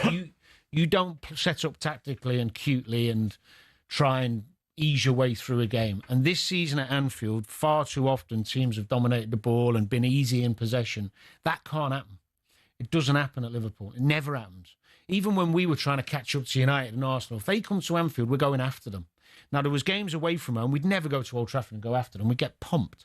We'd go and be pragmatic and nick a result, which we did many times, and go to Arsenal and try and be clever and cute because we had better players. Go to Barca and nick a draw. Go to Roma, nick a draw because they had good players. But at Anfield, you can't do that. It's never been allowed, and it never will be. There's an aura about Anfield and a presence that those fans have that dictate the way you play. And too many times Liverpool at Anfield have been chasing shadows, and teams have been popping it through the lines and keeping possession, and it's like, what? Forest turning up there and winning at 3, Tottenham second half. It's like, I could name the 6-7 games at Anfield this season where Liverpool, the fans are urging them to go and press. Right. Now, he might argue, and reasonably fairly, that some of the personnel are not very good at pressing, who he's been given or he's inherited. And I think that's what he's talking about. He's talking about the dynamic of the play. He needs more athletes and more energy. And the other question here is, can Liverpool really allow Alonso to slip through their fingers for Chelsea? Well, they can, because there's loads of good coaches and managers out there. The appeal with Alonso is that immediate rapport with the fans that he'll have, which makes everybody feel settled and comfortable. And would you be disappointed if Alonso ends up at Chelsea? Not really. No. I mean, he did well at Leverkusen. Would you be disappointed if Slot goes? It depends who they brought in. I'd be disappointed for him because I think he's had a little bit. Very rarely I've seen the Liverpool fans turn on a manager this quickly. So I feel for him a little bit because it's not been all down to him. Look, the obvious candidate, if they can get him out, especially if they win the Champions League final, you've got to. I would be doing everything I can to get Luis Enrique because his team play the best football. It's exactly the type of football Liverpool fans want to see. He's what more can he do at PSG if they win the Champions League again? It's a point, Simon, isn't it? We shall see. We'll go on to Nasser Al-Khelaifi after that Champions League final. See what he's thinking. Danny, brilliant as always. Simon, mañana, and we'll talk boxing somewhere along the line from 10 till 1 tomorrow. It's Wednesday lunchtime, folks. It's 1 o'clock.